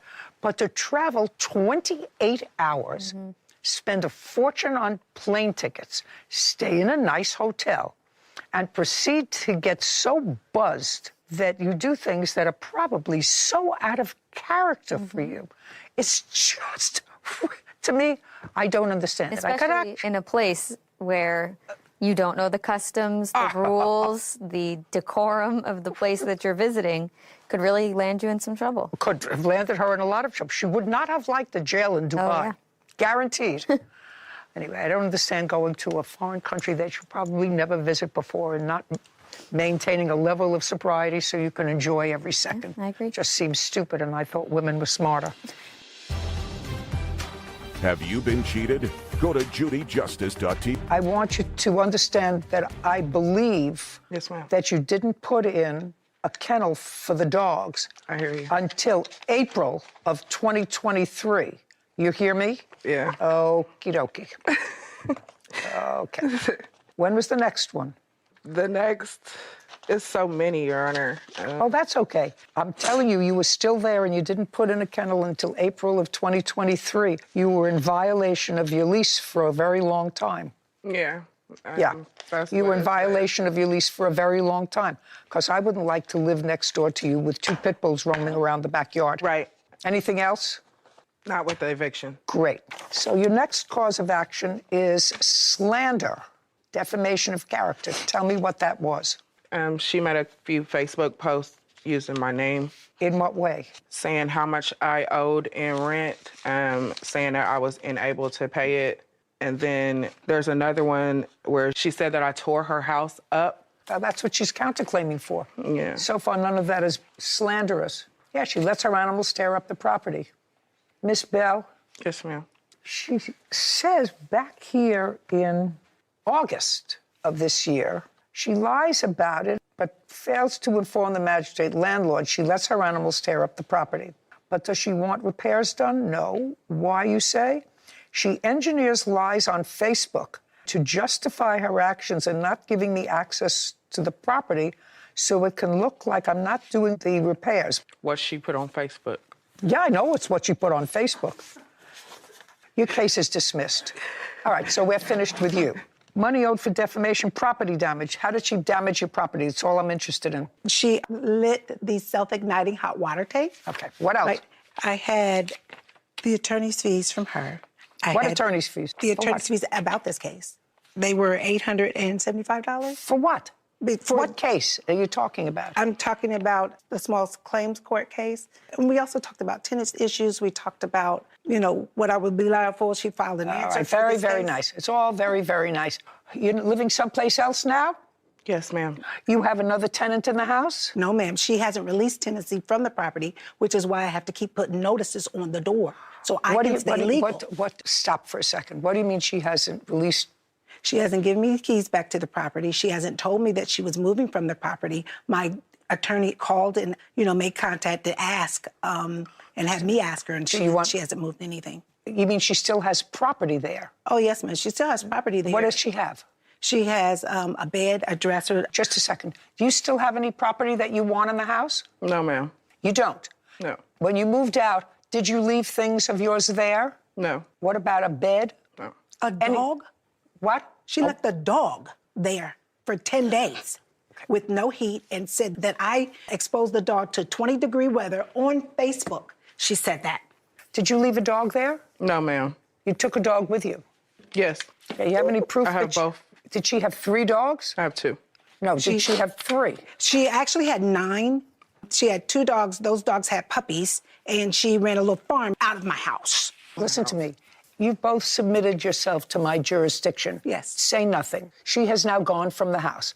I find that she is acknowledged that she is no longer a tenant of yours. Cool. Anything in the house that you do not want to keep that you think was hers, you can dispose of. Sell it, throw it away, change the locks on the door, the tumbler. If she didn't give you the keys back, change the tumbler. I will prepare that order, and I will sign it, and you agree with it, correct? Ma'am. Yes, ma'am. She's going to dispose of any property that's there. She's going to change the tumbler this week, because she should do that anyway. Yes. Mm-hmm. Okay? She don't own the house. I don't care who owns the house. She was your landlord. That's what she says. So if she wants to do that, she can do that. But you have nothing there that you claim is yours anymore, and you are no longer a tenant in that house. Correct. So whoever owns the house can get rid of whatever they want, can change the locks on the doors. Do you understand? Oh, yes, ma'am. Perfect. We're finished. We'll prepare the order for you. Thank you. Bye. This court is adjourned. Overall, I think it was fair. I like Judge Judy. I think that she is fair, which is why I agreed to come. It was ongoing harassment, the everyday coming home with a paper posted to the door. I got a 24-hour notice that I put on the door so I could go in and check the heat, and discovered that she had left the dog there after she had moved, after she had transferred her utilities. The only dog that was in the house was her. She left the dog there 10 days. My daughter was burned by a stove that was on the property, 3rd-degree burns. I'm sorry your daughter got hurt, if she got hurt. I wasn't there. I think stoves are usually user-friendly. She said that she's not on the lease, so she wasn't going to replace it. The stove was her responsibility. I will never rent from her again, and hopefully anybody that sees it runs. I am so elated that she's gone. I'm just in a better place. What I would say is, America, don't do drugs. So I have to tell you one of my pet peeves as both somebody on the bench, but more than that, just a citizen. There is a swath of people who are Americans who live in this country that need assistance, who work, some can't work, but who work and can't quite make it. I can't tell you how it bothers me when somebody has 3 employed adults in their house and applies for and accepted for government-assisted housing. She knew she wasn't entitled to it. You could tell from her look that she knew she wasn't entitled to it. And it's just too bad that the government is so inept that it can't ferret out those people who need and those people who want. Well, there's a big difference. Need and want are 2 different things. It just constantly surprises me the inefficiency of government. And really the way some people will spend more time scheming to get what they're not entitled to than they will spend moving their lives forward in a positive direction. It is a very tricky system. I've dabbled in just seeing what the process would be like of applying for any sort of government assistance, and just to try and understand litigants a bit better who have gone through it. And it's complicated. It's nuanced and complicated and online, and there are multiple forms, and this one has to go before this one. I feel like if you're able to complete that, you have a skill that could be used in a productive way to make it so that you don't need to figure out that whole scheme. That's a good point. I never thought of that. Yeah. Have you been cheated? Go to Judy Justice. The two of you are neighbors. We are. You filed harassment charges. He actually screamed outside of my unit, "I hate you." Him constantly talking into my camera or making gestures at the camera. That's not true. Spitting, flicking me off. Have a seat, please. Hello, Judge. How are you? Good. Case 3082, Auerbach Wu versus Caprion. Thank you. You're welcome. Mr. Auerbach, how long have you lived in your current residence? I've lived there since 2006, Your Honor. Do you own it or rent? I own it. Would you describe the kind of units it is? They're condominium units. There's 8 per building. How many floors? Pardon? How many Two floors? floors. Yeah, 4 on each. And the two of you are neighbors? We are. You live on the same floor? She lives in a separate building, but we're both on the second floor. Can you see her apartment from your apartment? No, I can only see her door when I leave my apartment. I can't see her at all. How far apart are the buildings? 17 feet. When did you purchase your condominium? July of 2019. So you would live there more than a decade before the defendant moved in? That's correct, Your Honor. Ever had any difficulty before? Never. Okay. It is your claim, Mr. Auerbach, that the defendant, since she moved in, has embarked upon a course of conduct that can only be described, if this is true, serious harassment that has forced you to retain lawyers, that has potentially impacted on your business. You are, I see, a registered pharmacist. That is correct, Your Honor. So I'd like you to tell me, sir, when the problem first started with the defendant. Well, to my knowledge, it started for me May 26, 2022, when a police officer showed up at my house. Just a second. So the defendant had already been there for 4 years. Correct. So people showed up at your door. Who was that? Officer showed up and was asking me some bizarre questions, strange questions. Are you walking around in the evening? Asked me what my job was, which I thought was strange because I've lived in Fairlawn since 2006. I file a tax return, so he should know that I'm a pharmacist. Did anything come of that visit? Well, he said there was some complaints. You can't tell me what he said, because that's hearsay. Yeah. But did anything come from that visit? Just that there was a complaint from the neighborhood. He didn't say neighbors, neighbor. And so I started asking my neighbors if there was a problem. And that's when I discovered that the defendant was... Again, don't tell me hearsay. Ultimately, you and the defendant, it became an overt hostility. Would that be a fair statement? Yes.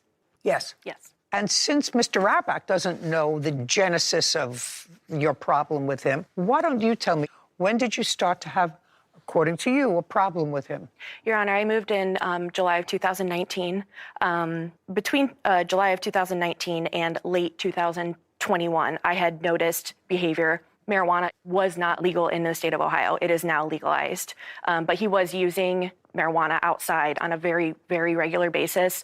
Our condo units are very close in proximity. So he would be smoking outside and they'd be coming into my windows. As a matter of fact, I remember coming home from work one day and my entire unit smelled like marijuana. Not illegal, but like it's a nuisance for me. In what year was that? That was through the duration of 2021. Just a second, that started in 2021. That's correct. Okay, but you moved in 2019. So in 2019, you didn't have a problem. In 2020, you didn't have a problem.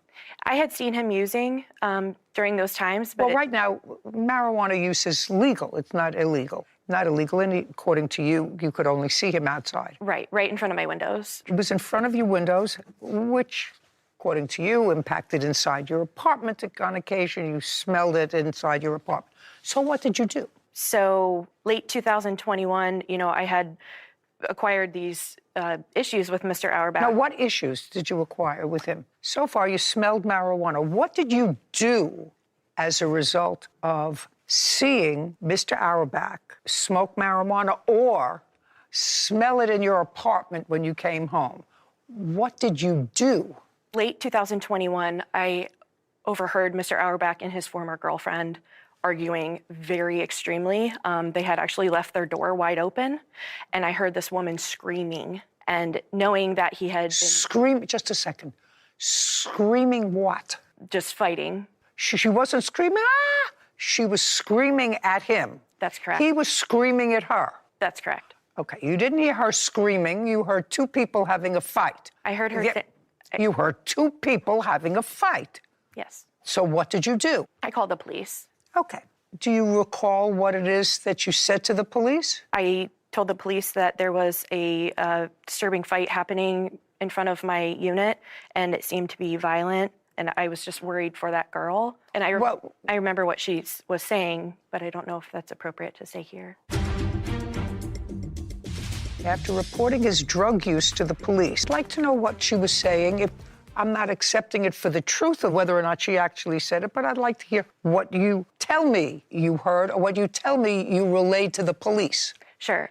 She had said that he was a predator, was her word, and that he had created a fake Facebook profile to hit on her friend, is the words that I heard from his former girlfriend. So it was a domestic fight. So that's not screaming. According to you, that's factual. She wasn't screaming, get off me, you're hurting me. They were having a fight about a Facebook page he created that she didn't like.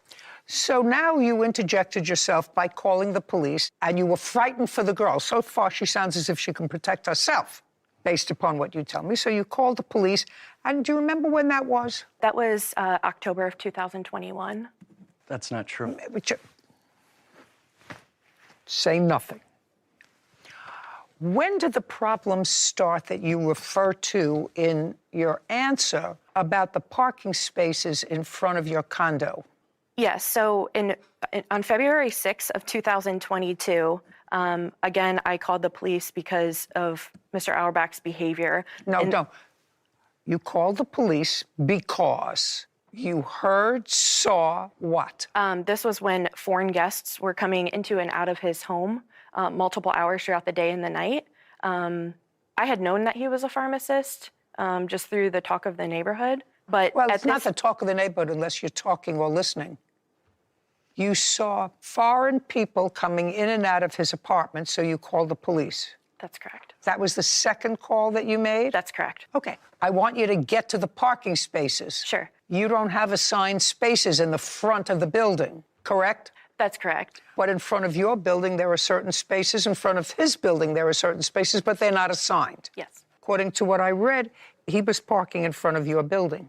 Once the issues between Mr. Auerbach and myself came up, he started parking all of his vehicles immediately in front of my unit so that when I come home from work, I have nowhere to park. I can choose to park in my garage, just a second, but I have no spaces. When you say the issues arose, he wasn't having any issues with you.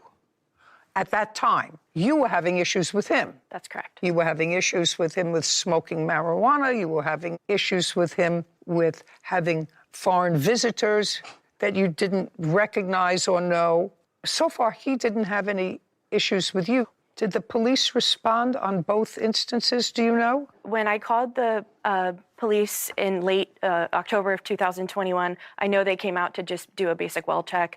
On February 6, 2022, when I called the police for him acting odd and having the foreign people coming in and out of his unit, he actually screamed at my window, "Clean up your dog, I hate you." And at that moment, it was very early in the morning. Just a second. That was after your second call to the police.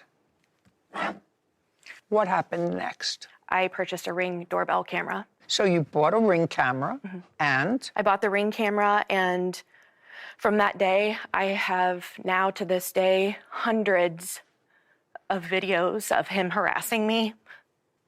And other than these two calls to the police, did you make any other calls to the police about him? Yes. How many? There were 6 total over the last 2+ years, 6 total reports. Did you ever ask him to park his cars in front of his own building? No, because at this... Did you ask anyone else, like the condo association, anyone else, to ask him to park his cars in front of his own building? I had brought it to the HOA attention. When you say you brought it to the HOA, you went to the homeowners association. I did. And when you went to the homeowners association, in what month and year was that? Approximately March of 2022. Did you go to them in person or by mail? By email. I'd like to see it. Unfortunately, I don't have that email. Do you remember the complaint that you made when you sent an email to the homeowners association? I do. Well, in your best terms, what did you complain about? I just said, you know, I understand that there are no assigned parking spots, but he's got 6, 8 spots in front of his. I have 4. And ever since we've started to have problems with one another, he started parking 1, 2, or 3 of his vehicles in front of mine. True. And was that the only complaint that you made? Was that all that you said in the email to them? Yes, it was strictly parking. Did they respond to you? They did. And what was the response? Parking is not assigned. Parking is not assigned. Right. Now, there came a point where you filed harassment charges against him, and there was a trial. That's not true. There was no trial. You filed harassment charges against. Were you arrested, sir? No, I was cited, though. Okay. I stopped at my house. And did you both appear at some sort of a hearing with regard to that? Yes. When was that? I filed the protection order on June 29th, 2022. And you served him. Do you have a copy of that complaint? I do. I'd like to take a look at it.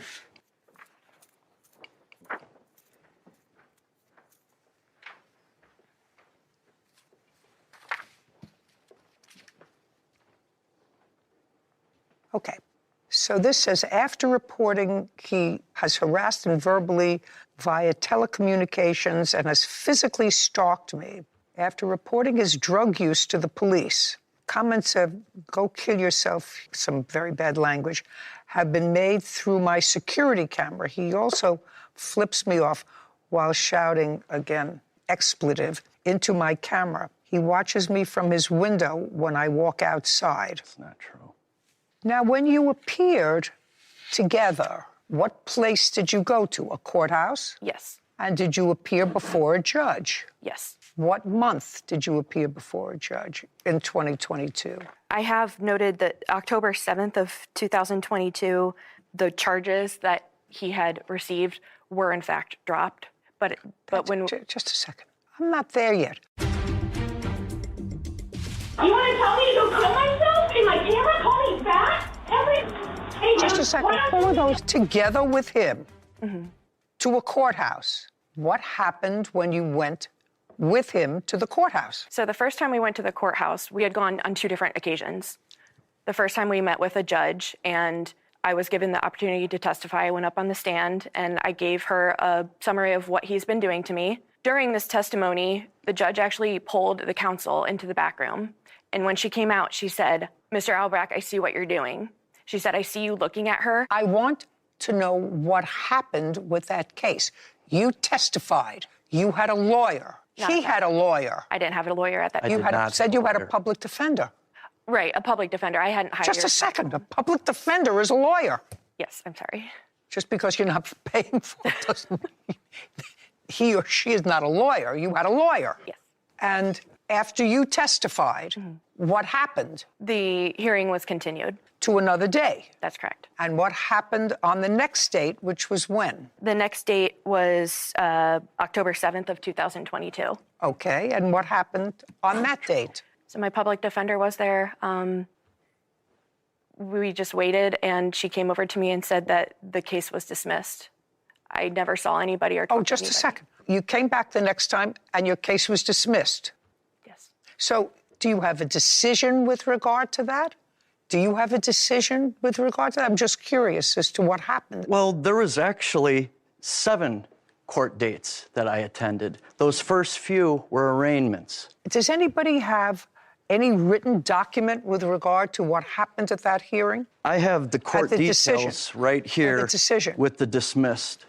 Well, all it says is dismissed. I don't know. Well, it's the whole court detail. Just a second. It'll illuminate on all the court dates that she's forgotten about. Mr. Albach.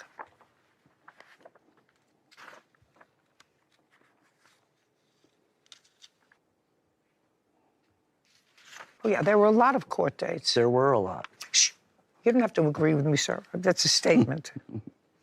So there was nothing but a dismissal. And it was a dismissal after you testified. After you testified, the case was ultimately dismissed. I'm not entertaining your case because your case has already been adjudicated. It was dismissed, so I'm not hearing that. It's not that it was dismissed on some technicality. You, in fact, testified. Your case against him has already had its day in court. Do you understand? Yeah. Okay. Now, let's get back to false charges, lost wages. Now, Mr. Auerbach, false charges. He has harassed me via telecommunications. Okay, so that's what you say. I want you to tell me exactly what telecommunications you've referenced. So I have a video that I would like to show on the big screen. If you would... Just a second. Is that the telecommunications that you're talking about? Yes. So on the Ring camera, him constantly talking into my camera or making gestures at the camera of my home. And that was after you called the police several times on the defendant, who was never arrested as a result of any of those complaints. No charges ever filed against him. And then you put a Ring camera in because he said something about cleaning up after your dog. That frightened you. I must admit, I am less than ladylike. I think when I see somebody who's failing to pick up after their dog, as far as I'm concerned, it should be a felony, punishable by 15 to life. I've never not picked up. I have a little Shih Tzu, and I'm just telling you. If lots of Shih Tzu.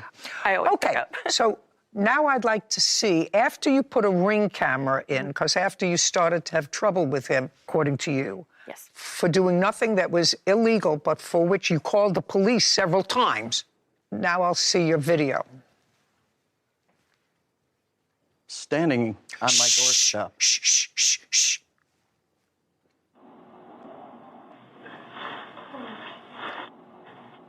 Flicking me off, spitting, flicking me off.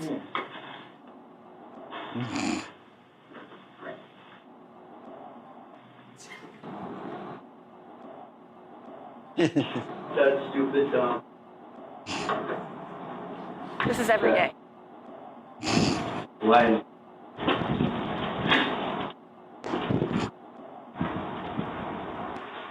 Oh, thankful, grateful, blessed. Yeah, we'll see about that. You're gonna be paying me. Get shot. Get shot. You talked to my daughter. When he attacked my dad. I never talked to her before. Talk to me. Get me. Talk to me. No. No, man to man. Man to man. You want to tell me to go kill myself in my camera? Call me back every day. Just a second. Who are those people? So the rainbow hoodie is myself. The person with the flannel was my dad, who Okay, so that was your father. Seconds prior That was just attacked outside in the parking lot. I don't know about that or not. I asked who it was. Sure. I didn't see any attack. I saw that you're not getting along. Okay, keep going. Every day, dude. Why don't you leave me alone? I'm 25 years younger than you. Anything else? It's the end of the video. Thank you. That's has 8 of physically 100. stalked me. Yes.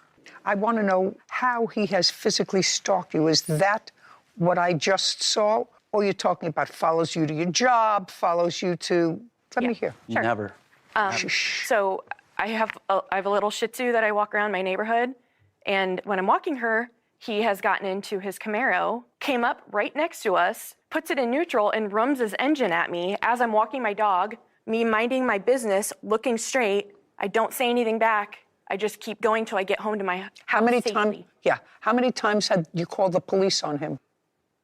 Because you see, you hadn't had any trouble with him, which is what I'm having a problem wrapping. You sold a car to the defendant. Yes, ma'am. What she is doing is she is manipulating the contract. You signed the documents. You knew now what you were buying. The contract that I signed was trash, was garbage. That's your problem. No, ma'am, it's No, not. I'm telling you, it's your problem. Oh, my goodness. This is Judy Justice. For the cost of car parts, claiming it was a defective vehicle. you took possession of the Saturn View. I know you took possession of Yes, it because I did. he drove it to work. I understand Just a second. So I want you to not waste my time anymore telling me that there was a bait and switch. What I'm telling you is that when I had the Saturn View, I took the Saturn View to Walmart to get the alignment and the tire. I found out that the car was a junk car. She came to my house. Within that evening, when we did this contract, it was for the Chevy Impala because the car had needed a whole lot of work. Let me explain something to you, Miss Walls. This contract what I want to explain to you is this. This case is don't raise your hand. Okay. This case is very long and it's got a lot of little tentacles. However, if what you're saying to me is you never felt as if you had bought this car because you were tricked into buying it, right? Is that, just a second, that it was never yours? No, that's not what I'm saying, Ms. Well, then don't waste my time with all this. Only thing I'm saying is this contract was not about the Saturn View. That's all I'm saying. That's all I'm saying. Fine. Let's put this away. This is dated September 21st. On September 21st, did you take possession of the Saturn? That's my question very carefully. On what date did you take possession of the Saturn? On the 23rd. 2 days later? Yes. Just a second. 2 days later, okay? And when you took possession of the Saturn, the very next thing that you did with it was go to the Department of Motor Vehicles. Yes. Both of you went to the Department of Motor Vehicles because this title to the car says that it's in your name. Yes. This is in your I'm name, not so you just pay attention. You have to be there for it to be in your name. You're there, Ms. Judy. and it says additional owners because there was still money owed on the car was the plaintiff. Do you see? The title was never in her name. It doesn't. And what I'm trying to explain to you is when we went there, on the title, it said $100 was owed for the Saturn View. I don't care what kind of scam the two of you are pulling on the tax department. I don't want you to think that I'm stupid. No, ma'am. You went there with her, took possession of the Saturn, went with her to motor vehicles, signed the documents which would indicate you're the owner of the Saturn, and that was done. The date issued was the 28th of September. My next question to you, Ms. Walls, is on the 23rd, when you got the Saturn. I didn't get the Saturn on the... I'm sorry, I'm confused. I made a mistake. I apologize to the court. Because the same day, I took the car to Walmart. The same day, we came back to... She met me at my apartment. We sat on the balcony and did this contract for the Chevy. I don't care about the Chevy anymore. Okay, all right. I don't care about the Chevy anymore. Yes, ma'am, all right. Don't say that name. All right. Okay. You told me, Miss Walls, I did that this contract was written on the 21st. I was mistaken. No, it was written on the 21st. No, it wasn't. It wasn't. I promise you, it wasn't. Well, show me a different document that says something other than the 21st. My proof is that when the same day the car was bought was the same day we went to the DMV to get the tag. On the same day that we went to get the tag, that was the date of me taking ownership of the Saturn View, which is on the 28th.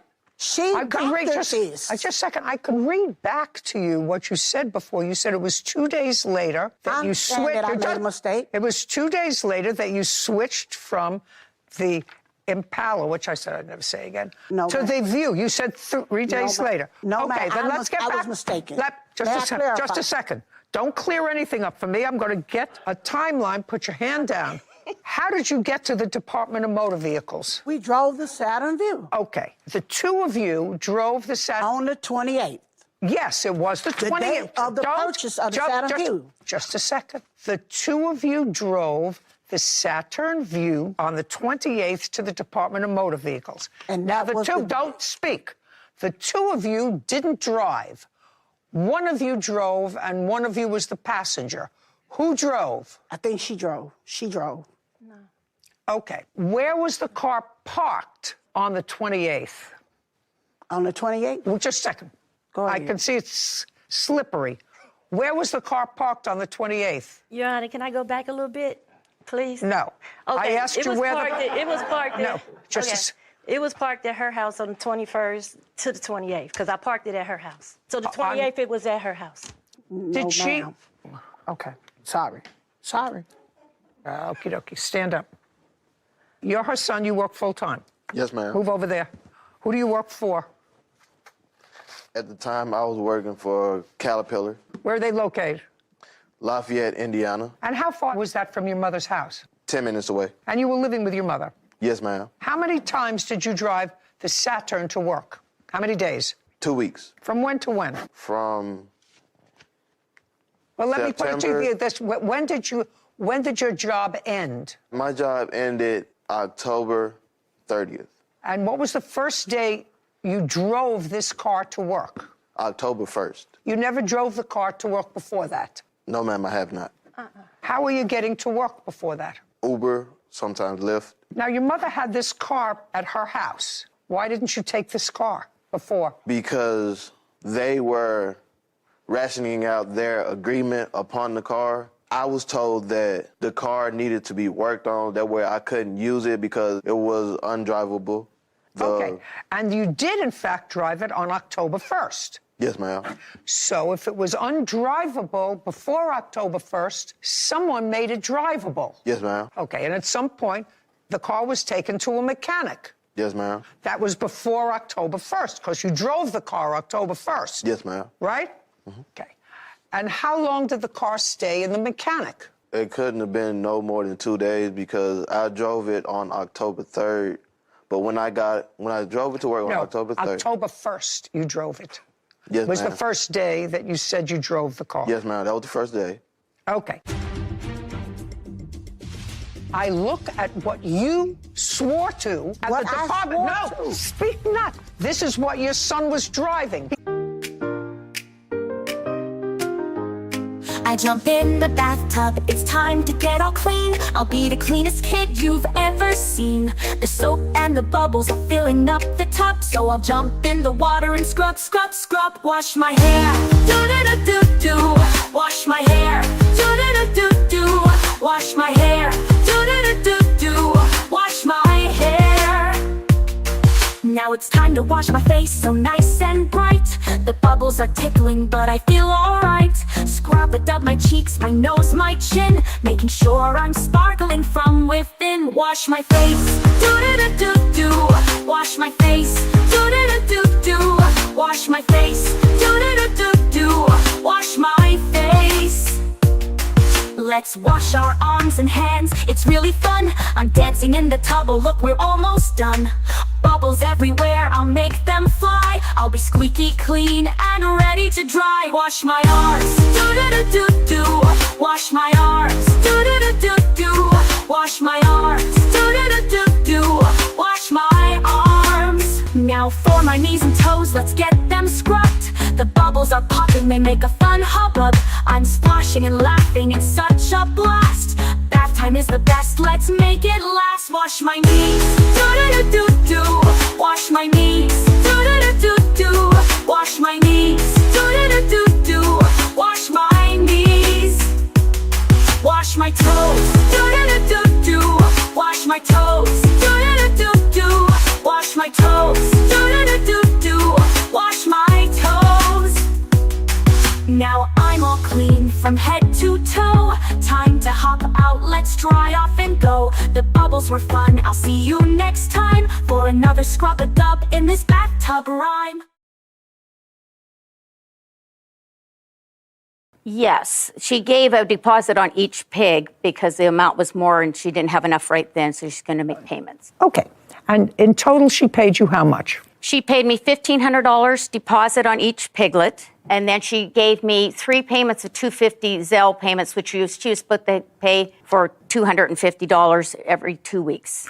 Okay, so she paid you $3,750 altogether. Yes, which she's reversed all that. I understand. Oh, that. okay.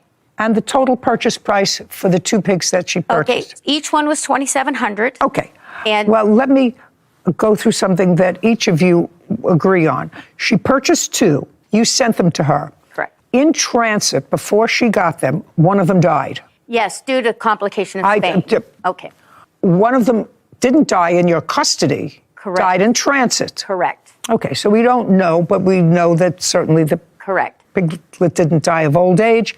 It died in transit, so she only received 1. Right. At that time. And what was the date of রাজ ভান্ডার খুলিয়া দিয়াছেন মিঠাই বন্ডা মণি মানিক যে যত পারো আসিয়া নিয়া যাও বড় রানীরা হিংসায় জ্বলিয়া মরিতে লাগিল রাজা আপনার কোমরে ছোট রানীর কোমরে এক সোনার শিকল বাঁধিয়া দিয়া বলিলেন যখন ছেলে হইবে এই শিকলে নাড়া দিও আমি আসিয়া ছেলে দেখিব বলিয়া রাজা রাজদরবারে গেলেন ছোট রানীর ছেলে হইবে আতুর ঘরে কে যাইবে বড় রানীরা বলিলেন আহা ছোট রানীর ছেলে হইবে তা অন্য লোক দিব কেন আমরাই যাইব বড় রানীরা আতুর ঘর গিয়াই শিকল নাড়া দিলেন অমনি রাজসভা ভাঙিয়া ঢাক ঢোল বাদ্য দিয়া মণিমাণিক হাতে রাজপুরুষ সাথে রাজা আসিয়া দেখেন কিছুই না রাজা ফিরিয়া গেলেন রাজা সভায় বসিতে না বসিতেই আবার শিকলে নাড়া পড়িল রাজা আবার ছুটিয়া গেলেন গিয়া দেখেন এবারও কিছুই না মনের কষ্টে রাজা রাগ করিয়া বলিলেন ছেলে না হইতে আবার শিকল নাড়া দিলে আমি সব রানীকে কাটিয়া ফেলিব বলিয়া রাজা চলিয়া গেলেন একে একে ছোট রানীর 7টি ছেলে একটি মেয়ে হইল আহা ছেলে মেয়েগুলি যে চাঁদের পুতুল ফুলের কলি আকুপাকু করিয়া হাত নাড়ে পা নাড়ে আতুর ঘর আলো হইয়া গেল ছোট রানী আস্তে আস্তে বলিলেন দিদি কি ছেলে হইল একবার দেখাইলি না বড় রানীরা ছোট রানীর মুখের কাছে অঙ্গভঙ্গি করিয়া হাত নাড়িয়া নথ নাড়িয়া বলিয়া উঠিল ছেলে না হাতি হইয়াছে ওর আবার ছেলে হইবে কটা ইঁদুর আর কটা কাকড়া হইয়াছে শুনিয়া ছোট রানী অজ্ঞান হইয়া পড়িয়া রহিলেন নিষ্ঠুর বড় রানীরা আর শিকলে নাড়া দিল না চুপি চুপি হাড়ি সরা আনিয়া ছেলে মেয়েগুলিকে তাহাতে পুড়িয়া পাশ কাদা to that someplace, which she clearly did not. That's meaningless, what you're going to show me.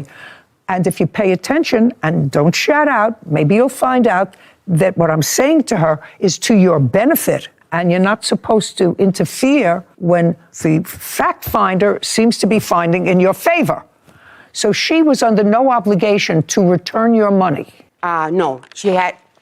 So I'm just telling you, you accept. The answer is you accepted a second pig. Yes, I did. Yep. Was it in September? It was. I didn't. Yes. In September. On what date did you accept the second pig? The second pig, I did not receive that until a month later, which was October 19th. Fine.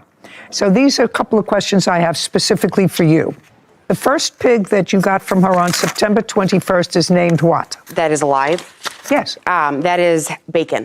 And what did you name the second pig that you got on October 19th?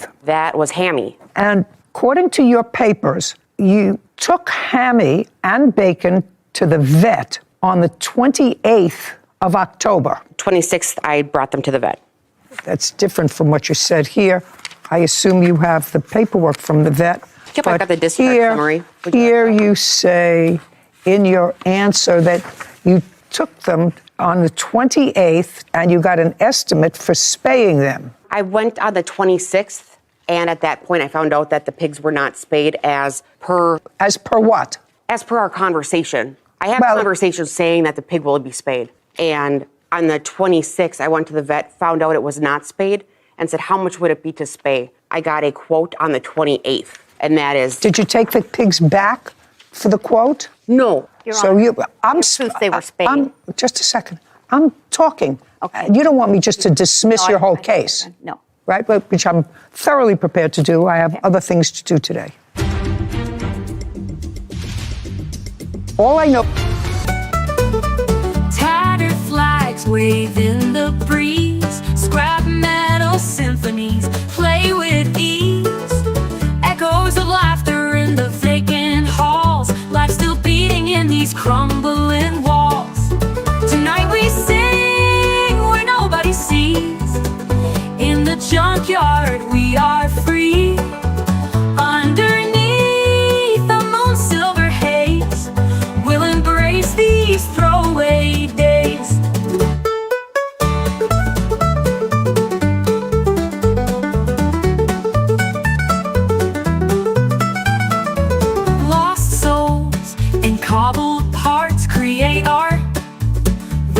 mended hearts.